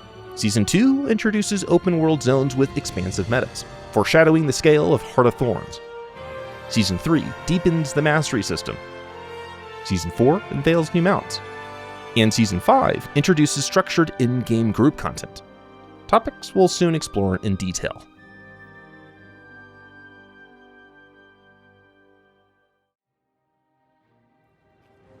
The profession featured above is the Revenant, a class that diverges sharply from Guild Wars 2's conventional design philosophy. Unlike other professions that select individual utility skills, Revenants channel the power of legendary figures from Tyria's history. These spirits shape your skill sets entirely, creating a dynamic rhythm of combat that's both fluid and demanding. This design evokes early EverQuest bards in spirit, armored, arcane, and attuned to timing and resource balance. Each legend embodies a distinct tactical identity. Shira the Assassin empowers mobility and precision strikes. Ventari the Centaur facilitates healing and support through placement-based abilities. Malix the Demon manipulates conditions, both inflicting and cleansing. And Jalus the Dwarf offers toughness and damage mitigation. Players can channel 2 legends at a time, swapping between them mid-combat like weapon sets, which adds a rich tactical layer. Since skills are tied to an energy pool that drains based on usage, Revenant gameplay feels reminiscent of Guild Wars 1, where managing your energy economy was critical to survival. Each specialization draws upon a facet of the Revenant's communion with the Mists, refining how they channel legends, manipulate energy, or exert control over the flow of battle. As a result, the Revenant's pace is unique, blending real-time responsiveness with long-term resource management. It's a class that rewards foresight, timing, and adaptability, making it a particularly fitting lens through which to experience one of the most dramatic story arcs in Guild Wars 2. The Revenant, unlike other professions, channels legends of Tyria's past, and its weapons reflect this ethereal connection. Each armament feels like an extension of the Mists themselves, designed to manifest not just physical force, but the spiritual philosophies of the legends you channel. For those who prefer to get close, the Revenant has a wealth of melee options. Swords offer quick, mobile bursts of power, ideal for agile hit-and-run styles, while maces lean into condition damage, punishing enemies over time with lingering torment. When precision and control are needed, an offhand axe adds disruptive utility, whereas the staff focuses on crowd control and group support, allowing Revenants to knock back enemies and shield their allies. Tactically, the Revenant staff houses Surge of the Mists, a sweeping channel dash that not only deals consistent area damage, but excels at shredding Defiance bars. The Scepter, a more recent addition in the Shadows of the Obscure, channels energy into tethered bonds, letting you heal allies or drain foes. The Greatsword, introduced through the Vindicator Elite specialization, mixes broad cleaving strikes with vulnerability infliction and chill, enabling strong AoE pressure with modest control. Meanwhile, the Shield, while not offensive, offers an offhand option for defense, reflecting the Revenant's ability to shift roles dynamically mid-fight. At range, Revenants turn to the Hammer, which ironically functions not as a melee bludgeon, but as a medium-range launcher of shockwaves and protective fields. The Shortbow, added through the Renegade specialization, brings a condition-heavy ranged option, perfect for sustained pressure or kiting opponents with fiery, bleeding-infused arrows. Among the Revenant's arsenal, the newly introduced Spear stands apart as a hybrid weapon, equally effective at melee and ranged combat, offering flexibility that few other kits can match. What begins as Abyssal Rage a series of aggressive, empowered spear skills, shifts dramatically after using the skill Crushing Abyss. This transformation imbues your spear attacks with lingering void energy, converting your offensive cadence into a sequence of area denial and conditioned pressure. In melee range, your strikes carve through enemies with sweeping arcs and teleporting lunges. At range, you hurl abyssal projectiles that erupt with consuming force. This dual mode design rewards adaptability and strategic timing, especially in dynamic encounters where control over positioning and zone pressure is critical. Functionally, the spear's duality reflects the thematic core of the Revenant itself, channeling ancient powers that blur the line between material and immaterial, aggression and control. Ultimately, every weapon in the Revenant's kit echoes their core identity, a channeler of ancient power, adapting fluidly between offense, defense, and utility, with tools as spectral and varied as the legends they serve. But Living World content is a mere bridge to their climactic goal, Guild Wars 2's epic expansions, Heart of Thorns being the first. I've been playing MMOs since 1999, and by far, Heart of Thorns is the best expansion content ever published for any MMO to date. It's not merely an expansion, it's a manifesto of design ambition, world-building density, and mechanical refinement that elevated Guild Wars 2 to the upper echelon of MMOs. Set in the deep, vertical jungles of the Maguma, Heart of Thorns discarded the tired trope of lateral zone progression and replaced it with a multi-tiered maze-like maps that demand exploration not just across, but above and below. These zones aren't just beautiful, they're alive, pulsing with dangers, mysteries, and layered environmental storytelling. Mastery of the jungle isn't gated by gear score or level brackets, but by the mastery system, an account-wide progression model that redefined how horizontal advancement could be done. Instead of making old content obsolete, it gave the player more ways to play, unlocking gliding, mushroom bouncing, that gradually unlocked the full navigability of the world without ever invalidating earlier progress. Heart of Thorns stands as the pinnacle of ArenaNet's commitment to innovation, boldly challenging genre conventions and pioneering a new vision for how progression, exploration, and mastery can intertwine in a living online world. But what truly crowns Heart of Thorns as the most impactful MMO expansion of all time is its uncompromising dedication to shared challenge. The era-defining meta events, like the legendary Night Cycle in Verta 3.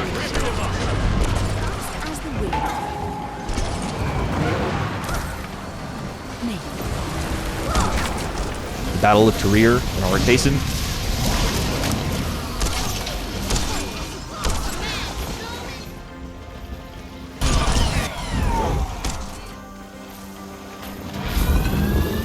King of the Jungle and the Tangled Depths.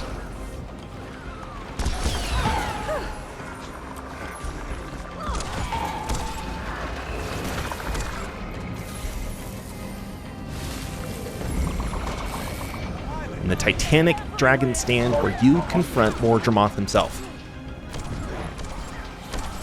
Remain some of the most engaging cooperative experiences in the genre.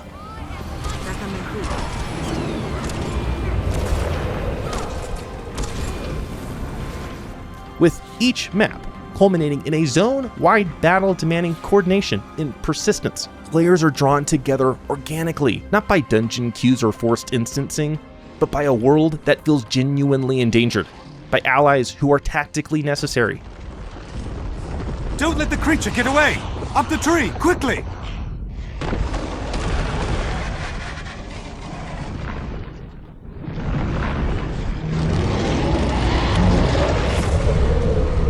No need! It's dying! We got it!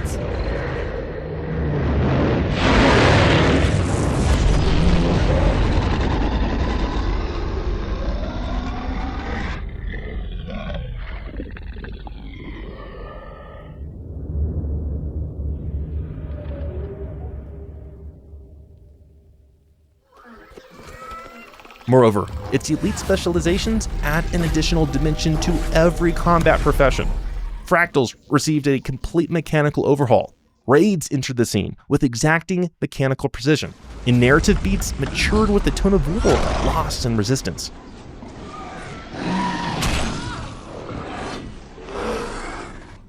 Heart of Thorns wasn't afraid to demand more from players, and in doing so, it delivered something that MMOs too often forget: a world that matters. I was delightfully surprised to learn that I am not alone in this estimation. Heart of Thorns could just completely blew me away. And I would say this, like, I would put Heart of Thorns up against any MMO expansion from any game. It is one of the best MMO experiences of all time. Easily. Any WoW expansion, any Final Fantasy, any ESO, any part of RuneScape. Heart of Thorns was pure magic with how unbelievably good it was. One of Heart of Thorns' most enduring innovations was the introduction of elite specializations. A design leap that not only expanded the mechanical toolkit of each profession, but redefined what it meant to be that profession. While core content acquaints players with baseline specializations, Heart of Thorns introduced an entirely new layer.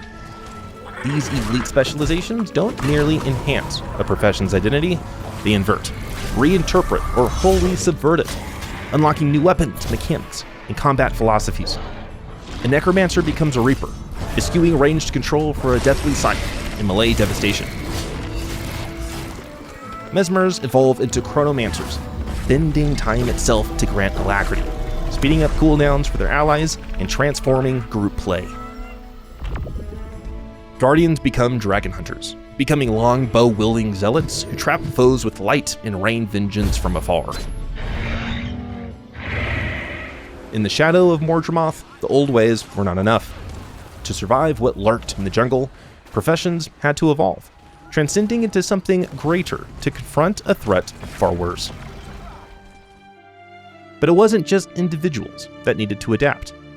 With Heart of Thorns, entire communities were given new purpose through the introduction of guild halls. Vast, customizable bastions carved from the heart of Maguma. These spaces served as both social hubs and operational strongholds, offering upgrades, decorations, and even unique guild missions, laying the groundwork for what would later evolve into player housing with Janthir Wilds, effectively distilling the community-driven essence of guild halls into a more personal experience. Given the verticality and unpredictability of Heart of Thorns maps, the Thief's mobility, stealth mechanics, an initiative-based combat system align seamlessly with the expansion's moment-to-moment demands. The Thief in Guild Wars 2 is a master of tempo, flow, and control, an elusive predator who thrives on moment-to-moment decision-making. Rather than waiting for cooldowns like most professions, Thieves operate on the initiative system, a unique resource that enables immediate access to their weapon skills, empowering them to chain abilities with relentless precision or retreat in a blink, punishing spam and encouraging finesse. Core to the Thief's identity is Steal, a profession mechanic that teleports them to a target and triggers a special skill based on the foe's archetype. Beyond mere damage dealing, Thieves weave in and out of combat with stealth, which resets their auto attack into a powerful stealth attack, depending on their current weapon. With access to powerful disengage tools, evasive maneuvers, and condition cleansing through movement, Thieves are less about brute strength and more about execution, excelling at infiltration, pressure, and surgical precision. A Thief's toolkit varies dramatically depending on their weapon set. Dual daggers deliver relentless bleeds and evasion through ambush-like strikes, ideal for condition-heavy builds. A dagger paired with a pistol blends mobility and burst, while the reverse, pistol and dagger, leans into crippling foes and control. Sword builds reward daring close-range aggression, with evades baked into attack chains, while short bows emphasize AoE pressure and mobility with poison and cluster bombs. Dual pistols offer ranged pressure and cover-based harassment. Utility is a hallmark across these kits. Most weapon sets feature some sort of evade, blind cripple, or stealth access, rewarding players who can raid the field and punish overcommitment. And because weapon choice governs available initiative spenders, Each loadout subtly shifts how a thief sustains pressure over time.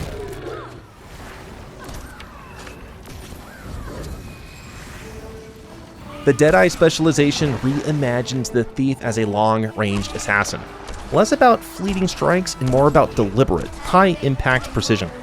Replacing steel with mark, Deadeyes designate a target, gaining access to powerful malice scaling skills that reward focused pressure over time. This specialization introduces the rifle, transforming the thief into a sniping menace. Deadeyes channel their damage through Deadeye's Mark and Kneeling, a stationary stance that amplifies range and damage at the cost of mobility. This forces players to commit, stand and strike with brutal force, or reposition and wait for a cleaner shot. As the resource Malice builds, akin to a combo meter, their Death's Judgment skill culminates in staggering burst damage. Traits allow Deadeyes to maintain boons, strip enemy defenses, or specialize in conditions. Thematically, it's the sharpest contrast to the usual hit-and-run thief. The Deadeye is patient, calculating, and absolutely lethal when left undisturbed. The Deadeye's quiet lethality brings a new cadence to the thief's rhythm, not a flurry, but a single devastating shot.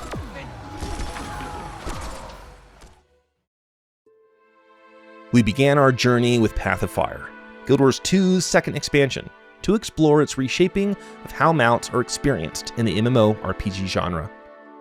Now we turn to the MMO's third canonical expansion, End of Dragons, a hybrid that seeks to merge the strategic depth and meta-event design of Heart of Thorns with the open accessibility and mount-driven exploration of Path of Fire, all while reckoning with the narrative and mechanical challenges inherited from both.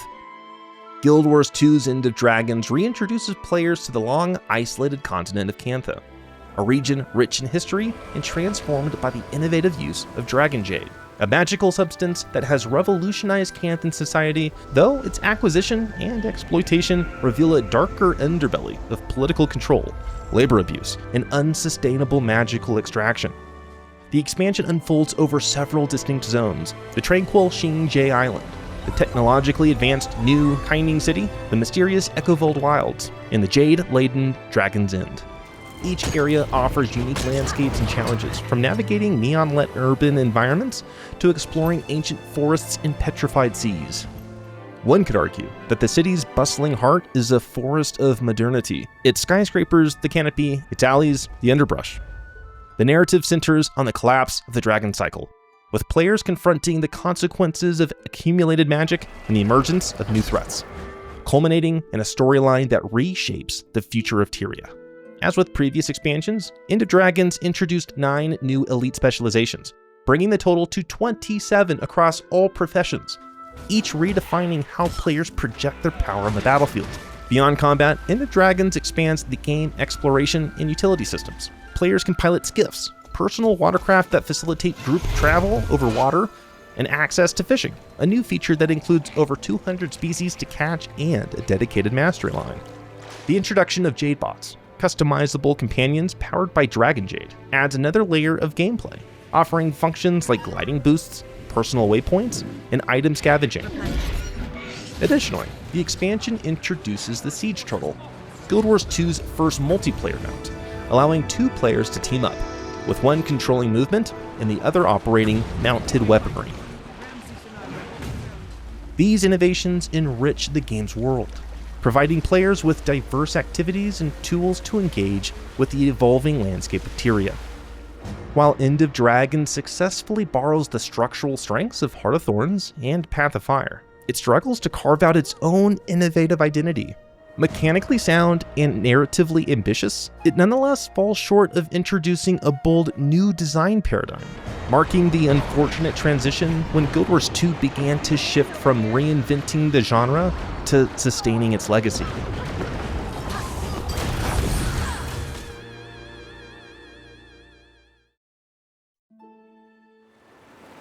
And yet, even as the broader narrative began to stabilize, the individual experience of playing through Tyria remains vibrant, especially for those drawn to professions that harmonize with nature's rhythm. The Ranger.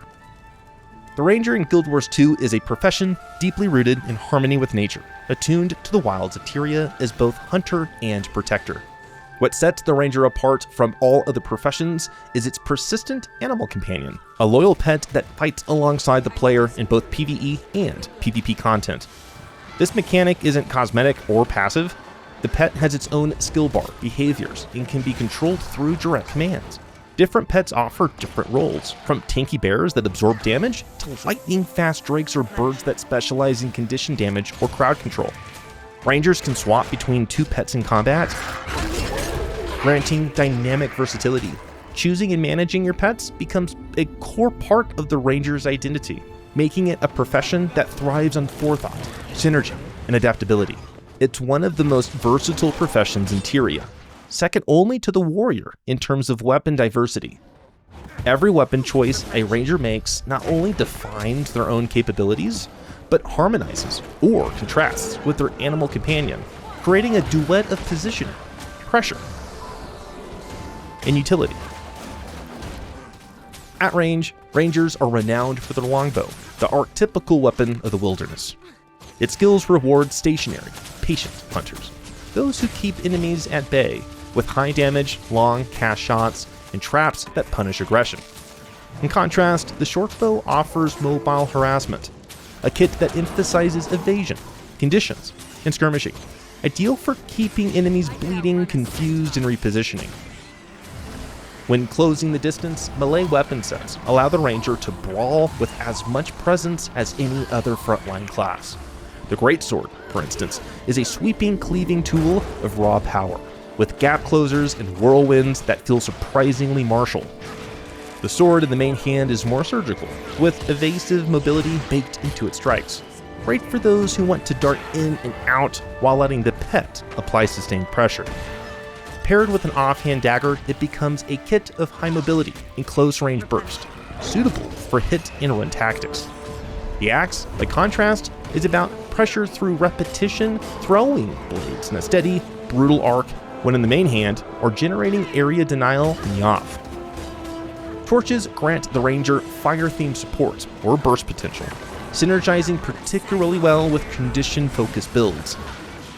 And the Warhorn calls nature's power to aid nearby allies, granting fury and speeding up movement in group content, making it an invaluable offhand for hybrid roles. The staff, added through the druid specialization, introduces a supportive and control-heavy playstyle. Its sweeping nature theme effects, rooting foes, pulsing healing, and cleansing allies turn the ranger into a true healer. And most recently, the spear, originally an underwater weapon, was brought to land through Janthir Wilds. It gives rangers a versatile, dual-mode weapon that shifts between precision strikes at range and controlling melee blows when unleashed. Taken together, the ranger's arsenal is not just wide, it's strategically deep, with weapons that fill clear niches but can be remixed depending on pet choice, specialization, and battlefield role. This interdependence between weapon and beast is central to the profession's identity. Whether you prefer to lay down suppressing fire from the rear, control the flow of melee with traps and flanks, or support allies with druidic magic, there is a weapon set tailored to that vision, and the pet to complement it. I owe you one.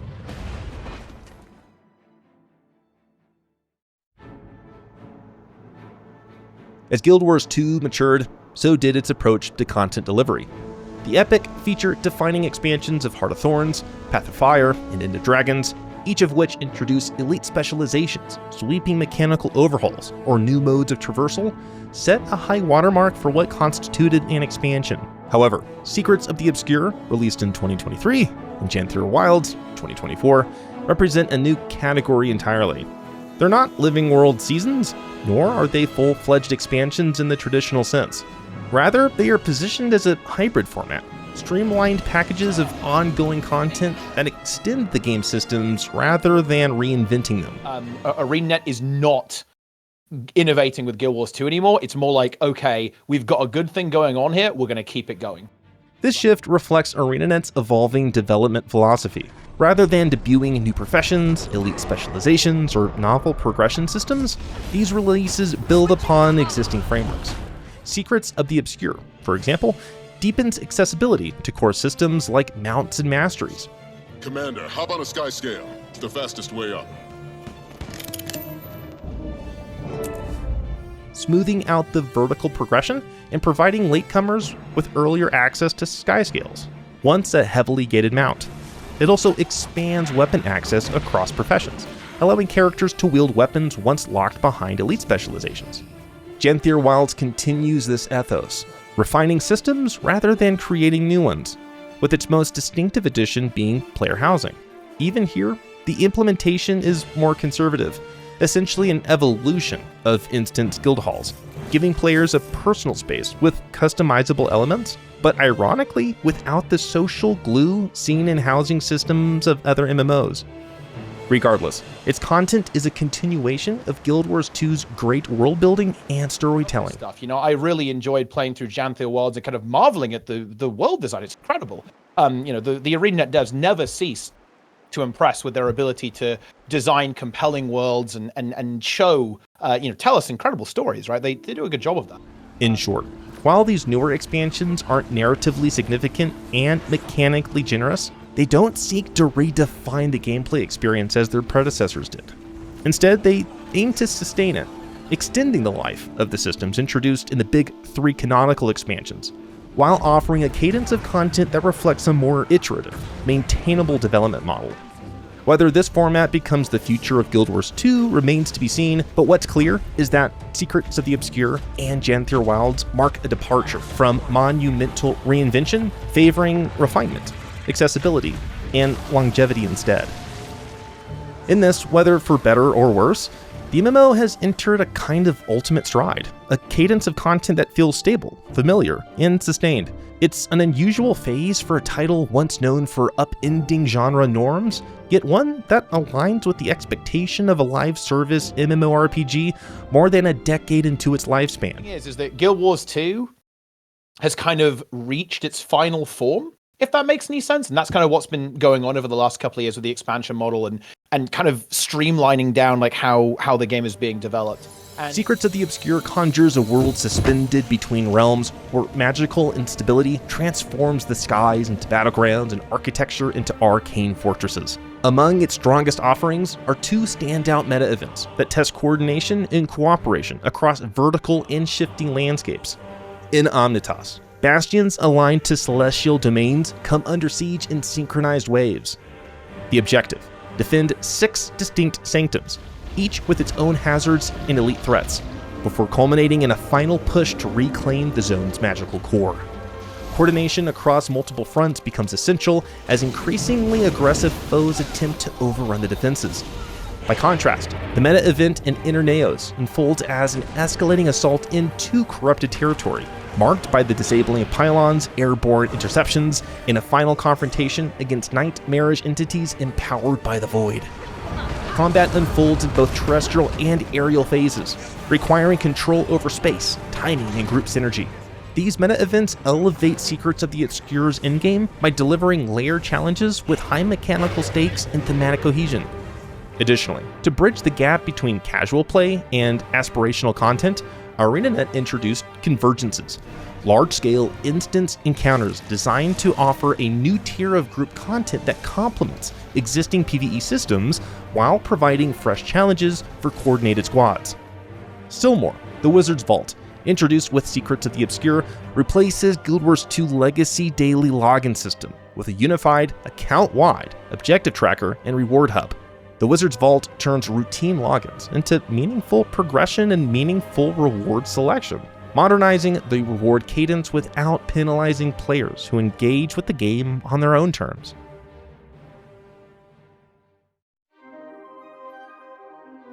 And among its diverse combat professions, the Elementalist stands out as a master of elemental magic, offering a dynamic and versatile playstyle. The Elementalist core mechanic revolves around attunements to one of the 4 elements. Each attunement alters the Elementalist's available weapon skills, effectively providing access to 4 distinct skill sets within a single weapon configuration. This design allows for fluid transition between offensive, defensive, and supportive roles, depending on the combat situation. However, this versatility comes at the cost of durability. Elementalists wear light armor and possess lower base health, requiring strategic positioning and timing to maximize their effectiveness. Unlike other professions, Elementalists cannot swap weapons during combat, making mastery of attunement swapping essential for adapting to various challenges. Elementalists don't just wield weapons, they channel them, infusing steel or stone with the volatile pulse of 4 distinct elements. This makes every weapon less about its material form and more about how it serves as a conduit for arcane manipulation. Because attunements rotate a skill set every few seconds, even a single weapon offers a kaleidoscope of playstyles, each one governed by rhythm, elemental synergy, and battlefield demands. Weapon choices deepen this complexity while reinforcing the profession's fluid identity. At long range, spellcasters can command sweeping elemental forces to zone enemies or shield allies, making them invaluable during open-world metas or large-scale events. Mid-range options focus on sustained pressure, combining mobility with rapid elemental strikes to control space and apply reactive damage or healing. Up-close, faster weapons reward nimble movement and positional discipline, enabling Elementalists to dart through combat while chaining high-impact bursts with defensive surges. Across all weapons, the shared theme is versatility. Each attunement reshapes how that weapon behaves, and players must internalize not only what each tool does, but when to rotate through them for maximum impact. And with the addition of the spear, Elementalists channel the primal forces of Tyria through sweeping ranged strikes or close-range blasts, each thrust reshaped by the element attuned to each hand, allowing them to dance across the battlefield as a living storm. But Elementalists can ascend to wield the power of 2 attunements at once. Become a Weaver, the Path of Fire specialization that redefines what it means to attune. Instead of replacing one element with another entirely, Weavers blend 2, 1 for each hand, unlocking hybridized skills and spell combinations that reflect both. This fusion system adds an entirely new rhythm to combat. Reverse engineering future needs becomes paramount, as players must weave between dual element combinations while tracking positioning, cooldown, and defensive uptime. In this case, players familiar with the Warden from Lord of the Rings Online may find a kindred rhythm in the Weaver. But instead of chaining gambits, you're interlacing the raw elemental forces of Tyria itself. Yet, for all of its complexity, the specialization is still anchored to its canonical core.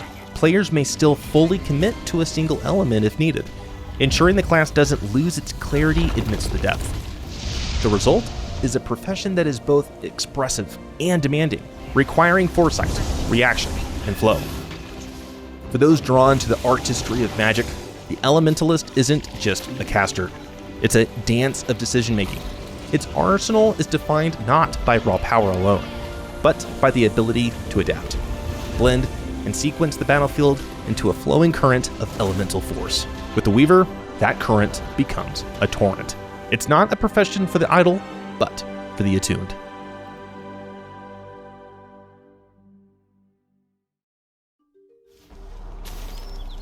While the breadth of content available to solo players is vast and ever-evolving, Guild Wars 2's most demanding encounters reside beyond that horizon.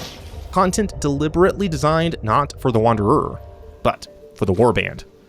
These aspirational challenges, from strategic gauntlets to layered boss mechanics, require intentionally formed groups, teams assembled not by chance, but by choice.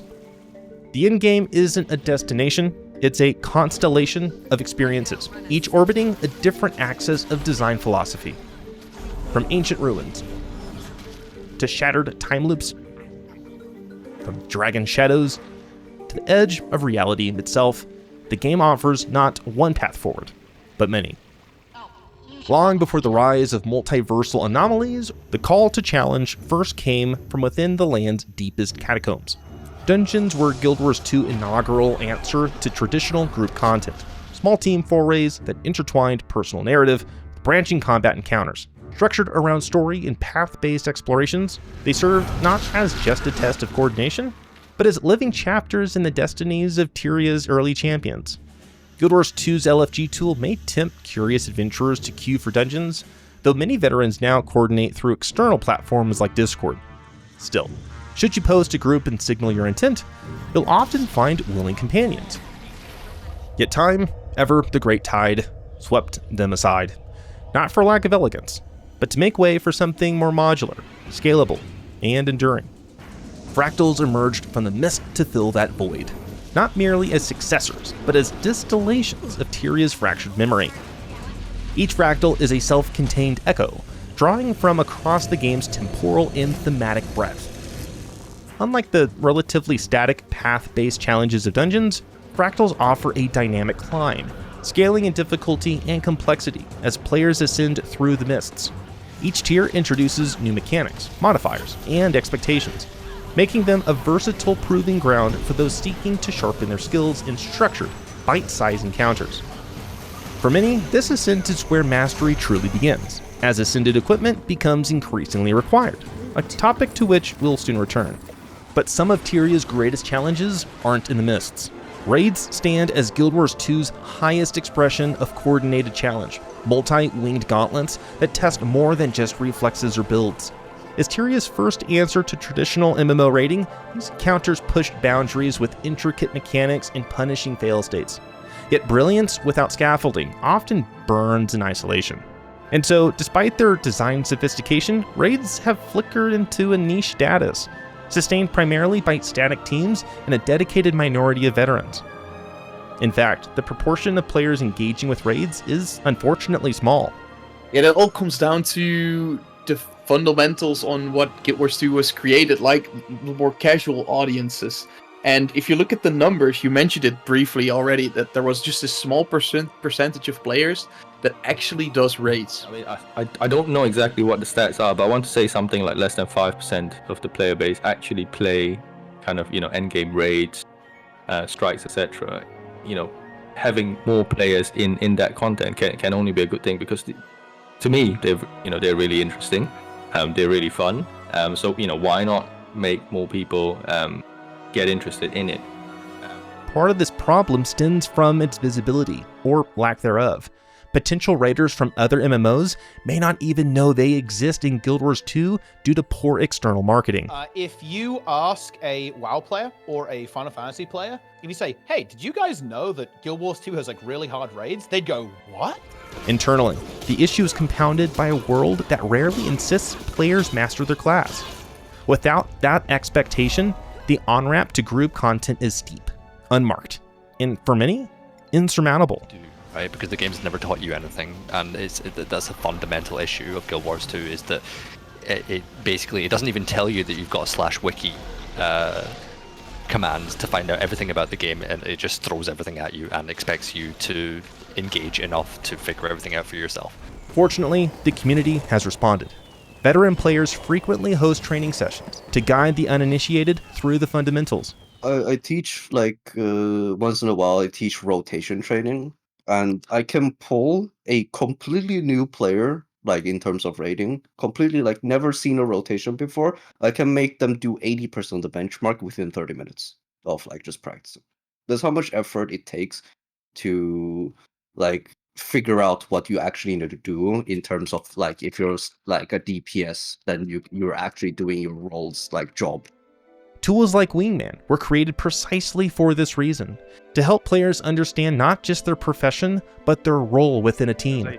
From the start, from designing the whole platform and the whole project, I reached out, of course, to speedrunners, to expert, top-tier players to see what kind of analytics do they need, do they actually can make use of to get more information that they already have, right? Because they know the game, they're pretty smart in the game. But also, I reached out to training guilds and see, okay, what are factors that new players that are completely maybe overwhelmed with all the choices that you can do, what would help them, right? In response to these hurdles, strike missions emerged, not as summits, but as stepping stones. These 10-player instances distill the essence of raiding into shorter, narratively integrated encounters. They hinted to gently usher players into the rhythms of higher skill group content. Yet, despite their elegance, strikes evolved into self-contained ecosystems.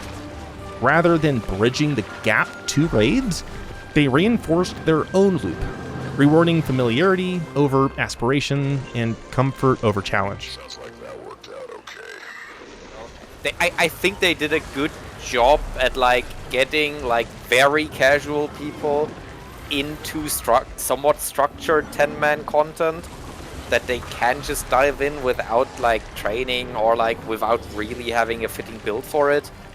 And like that definitely, I feel like, made it a little more approachable, but there still was like at least perceived a pretty big gap than from strikes to raids, because in raids you actually need a proper build to play the content, and then in strikes you can kind of, or like in the early strikes you could kind of get away without having that.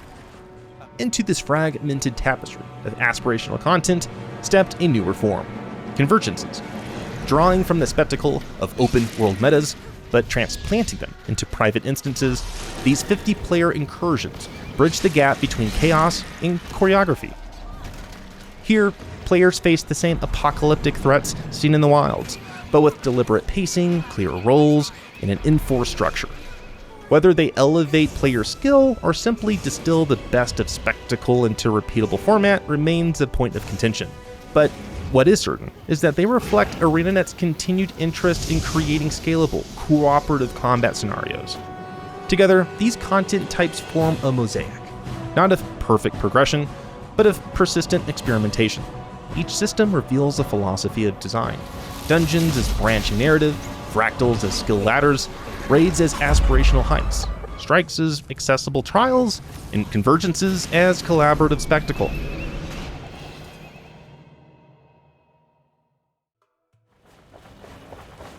And to tackle Guild Wars 2's most challenging content, we introduce the Necromancer. She's a dark scholar of entropy, a master of rot, corruption, and siphoned vitality. Where others clash in the open, the Necromancer corrupts from the shadows, unraveling life at its source. They do not simply kill, they drain, infect, and corrupt. Uniquely, the Necromancer fills its second health bar, called the Life Force, from corpses of the dead, allowing them to enter a separate combat state where they can become briefly invulnerable to death while unleashing their most powerful abilities. In this way, the Necromancer does not avoid damage, they endure it, often baiting foes into engaging them only to overwhelm them. Tactically, the Necromancer's arsenal reflects their grim vocation. At range, they can wield a staff to spread decay across wide areas, stacking conditions and siphoning life from clusters of enemies. For those who prefer to keep pressure on foes over time, Scepter and Dagger offer a mix of debilitating hexes and vampiric strike patterns. Up close, Dagger in the main hand excels in life-stealing skirmishes, while Axe provides more aggressive, cleaving strikes. Offhand choices like Warhorn allow the Necromancer to rally allies with chilling utility, or a focus can be used for raw survivability and debilitating curses. For those who want to harness power at range with more directness, the Greatsword, introduced later via the Elite specialization, is a thematic statement of brutality. And more recently, the Spear introduces a hybrid model of sustained melee pressure and ranged spectral zone control, offering flexible engagement patterns that rotate between dueling and AoE denial. But nowhere is this ethos more vividly realized than in the Scourge, the Elite specialization introduced in Path of Fire. A celebration of ancient Egyptian symbolism, the Scourge draws from forgotten souls buried in desert sands, binding them in spectral undeath to serve once more. Rather than retreating into a spectral shroud to protect themselves, their power takes the shape through shades, silent heralds of sand and sorrow that suffocate foes and shelter the faithful. This specialization replaces the safety of the traditional Death Shroud with an aggressive, risk-forward support playstyle that thrives on battlefield presence. Scourges use barriers, temporary protective shields, to prevent damage before it happens, blurring the lines between support and control. Equipped with a torch and an expanded utility roster of shade-based skills, Scourges dominate clustered fights, punishing those who group too closely while safeguarding their allies. The Necromancer, in all its forms, is not a profession of mercy. It does not rush into battle, it pulls battle towards itself, warping the conditions of engagement only until one side remains standing. Whether you prefer slow, methodical suffocation or crowd-crushing AoE denial, the Necromancer is not just a survival of war, it is its arbiter. Just one more confirmation of how great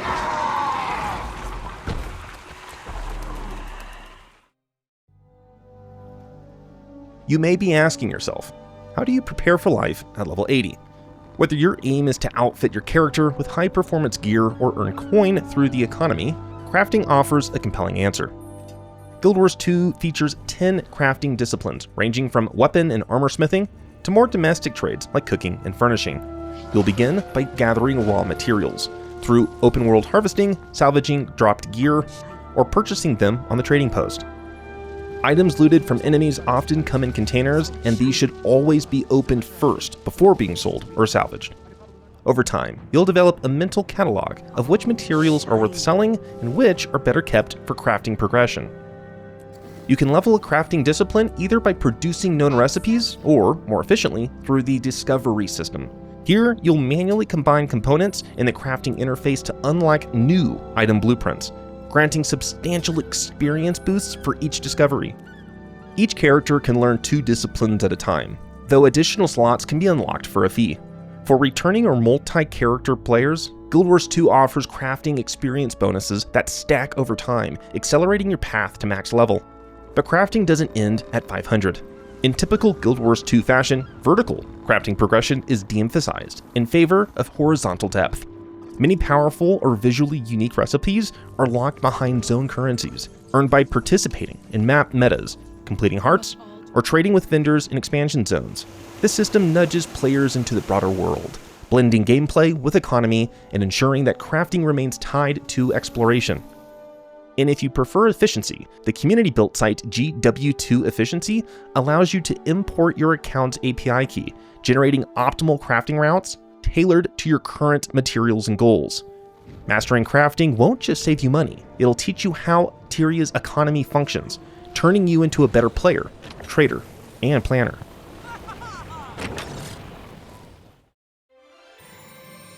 Hooray! Hooray! It's Winter's Day! And just as crafting reveals the inner workings of Tyria's economy, festivals unveil the heart of its people, offering a window into the world's living culture through joy, tradition, and celebration. Guild Wars 2's festivals are a rhythm of celebration woven into the living tapestry of Tyria, each one rooted in the cultures, myths, and histories of its people while echoing real-world seasonal traditions. These limited-time events transform major cities into arenas of spectacle, bringing together old heroes and new adventurers in shared jubilation. Each year begins with the Lunar New Year, a Canthan-inspired celebration held in Destiny's Reach, where fireworks paint the skies, red envelopes overflow with lucky rewards, and celestial animals preside over fortune and favor. Soon after, nostalgia takes center stage in Super Adventure Festival, a quirky tribute to 8-bit classics. This festival turns Radissun into the gateway of a digital dimension where players platform their way through blocky biomes and conquering old-school bosses in a celebration of both whimsy and skill. Come summer, Dragon Bash erupts in Hellbruck. Once a grim remembrance of dragonkind's terror, the festival has transformed into a raucous celebration of survival. The tone softens with Festival of the Four Winds, where the Zephyrites descend upon the labyrinthine cliffs and Queen Jenna opens Crown Pavilion to all. Equal parts market fair and combat tournament, the festival blends commerce, community, and challenge under sunlit skies. But Tyria's celebrations are not without a darker edge. Halloween brings Mad King Thorn from back from the realms beyond, draping the world in twisted pageantry. Players navigate haunted labyrinths, leap across cursed clock towers, and cackle at the monarch's riddles in a blend of horror and hilarity. As winter arrives, the land is blanketed in cheer for Winter's Day, where Toymaker Tix delivers joy and mayhem in the form of toy-driven chaos. Snowball fights, bell choirs, and gift-laden jumping puzzles turn the season into an all-ages carnival of mirth. Collectively, these festivals are not mere diversions. They are immersive episodes of world-building and shared ritual. They bind the living world of Guild Wars 2 together through recurring tradition. Whether you seek mastery, merriment, or mayhem, the festivals ensure that Tyria always has a reason to celebrate.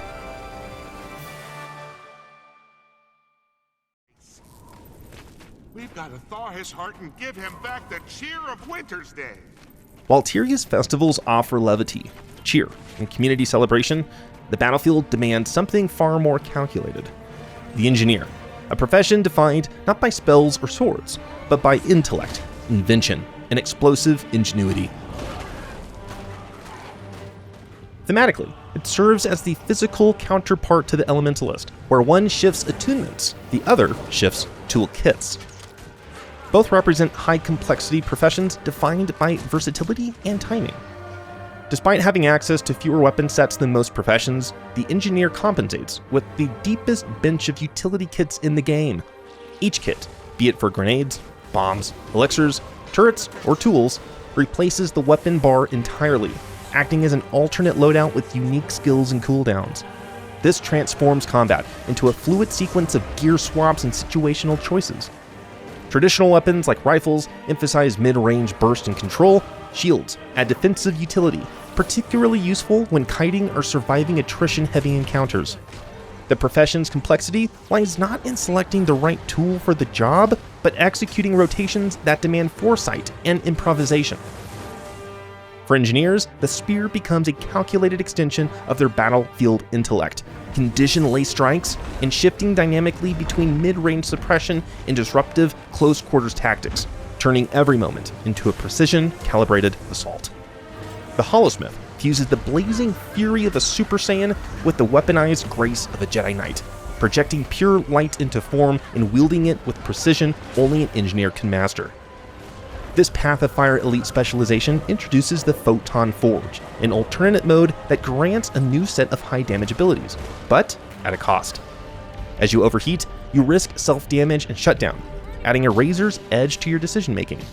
Holosmith expands the engineer's ability to engage directly in melee combat while still maintaining the technical flexibility of kits.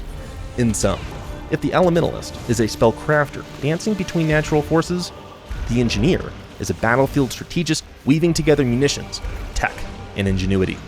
For those who enjoy a cerebral combat loop, dense with options and moments of brilliant execution, the engineer remains one of Guild Wars 2's most rewarding professions to master.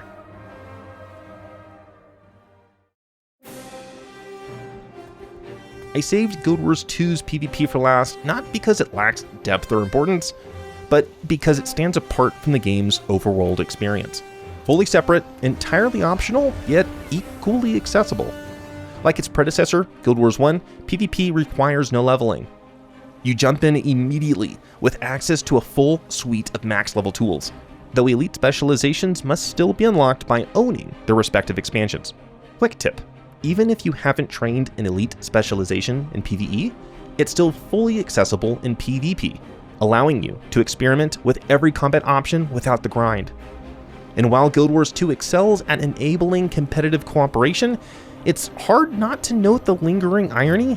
In 2025, the game still offers no true guild versus guild mode.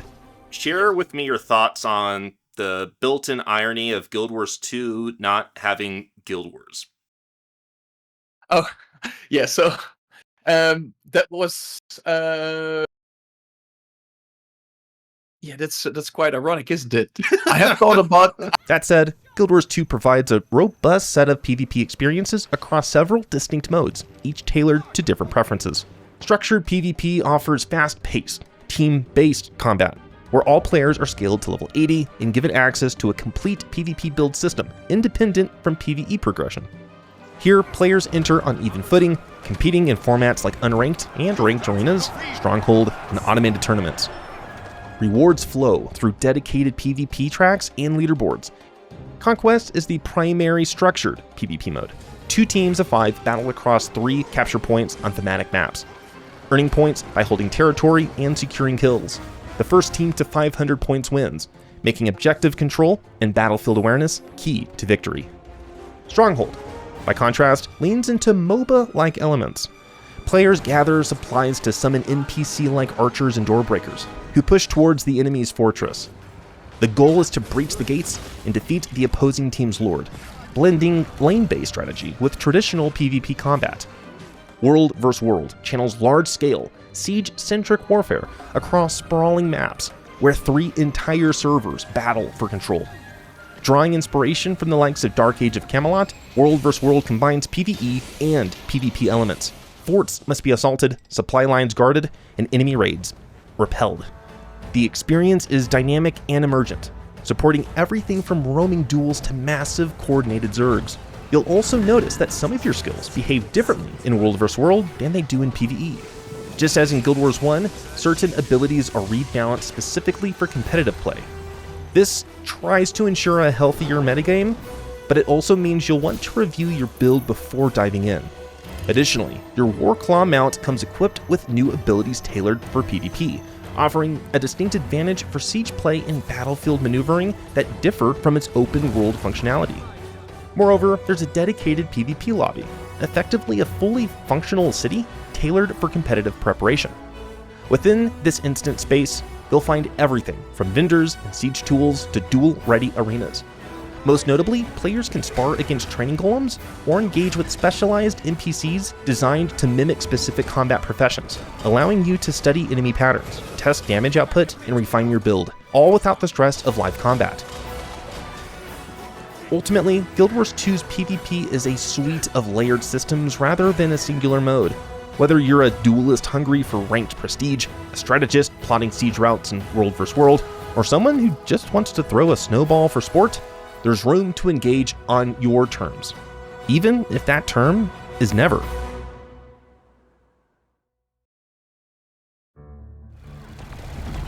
From battlefield glory to tavern brawls, Guild Wars 2 lets you define your own edge.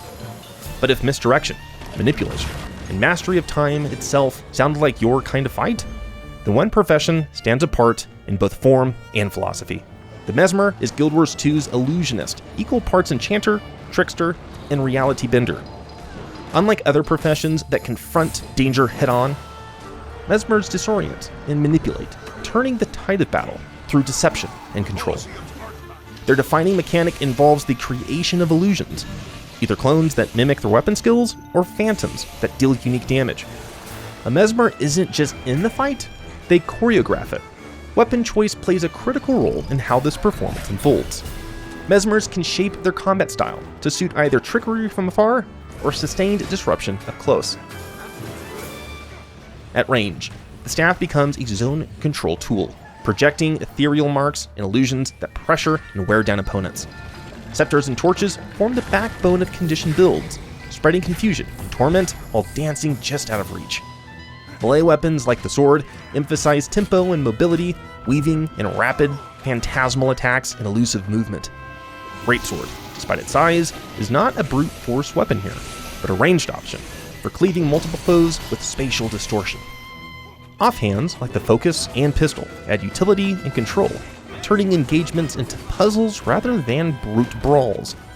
But nowhere is the Mesmer's temporal flair more pronounced than in its elite specialization, the Chronomancer.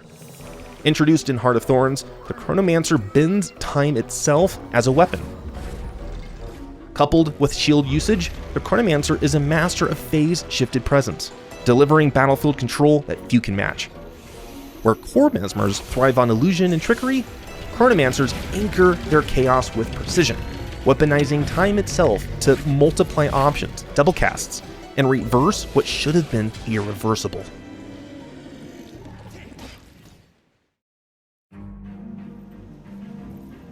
If you're still watching and haven't yet played Guild Wars 2, you're likely asking yourself 3 questions. How much does it cost? And by extension, is it pay to win? How do I start playing? And how well does it run? Guild Wars 2 is a free-to-try, buy-to-play MMORPG with no monthly subscription. All non-expansion content is available for free, with some minor restrictions to encourage you to upgrade and to reduce economic tampering. Expansions regularly go on sale, and you can view the various combinations of content and their prices on their website. Personally, I have purchased every expansion at full price with no regret.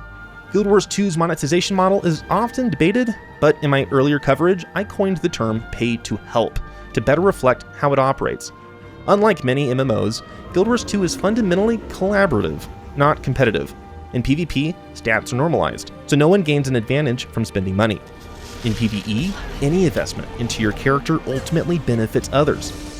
Moreover, you can't directly pay for power, as in some other games. Instead, players purchase gems that can be converted into gold that can then be used to buy gear from the trading post. But this system works in both directions. Gold can be converted into gems, ensuring that free-to-play players always have access to premium items. Since exotic gear the baseline for in-game content, is easy to acquire, there's essentially no material advantage to spending real-world money on equipment. And most gem store purchases focus on utility and cosmetics anyways. It's fair to say that any claim of pay to win is at best hyperbolic. And getting started is simple. You can register for an account on Guild Wars 2's official website, or play via Steam or the Epic Game Store. For those wondering about performance, Guild Wars 2 is surprisingly forgiving on hardware. I run 95% of content at maximum settings on a modest PC build. However, to push beyond the game's native performance limitations, I use lossless scaling, a frame generation tool that leverages my GPU to artificially boost FPS to 144. While this method does introduce some artifacts, particularly with text, the vast majority of footage in this video was captured using it. And so, Guild Wars 2 is not merely a game to be played. It's a genre-defining statement, an MMO that dared to rewrite the expectations etched through a decade of design orthodoxy.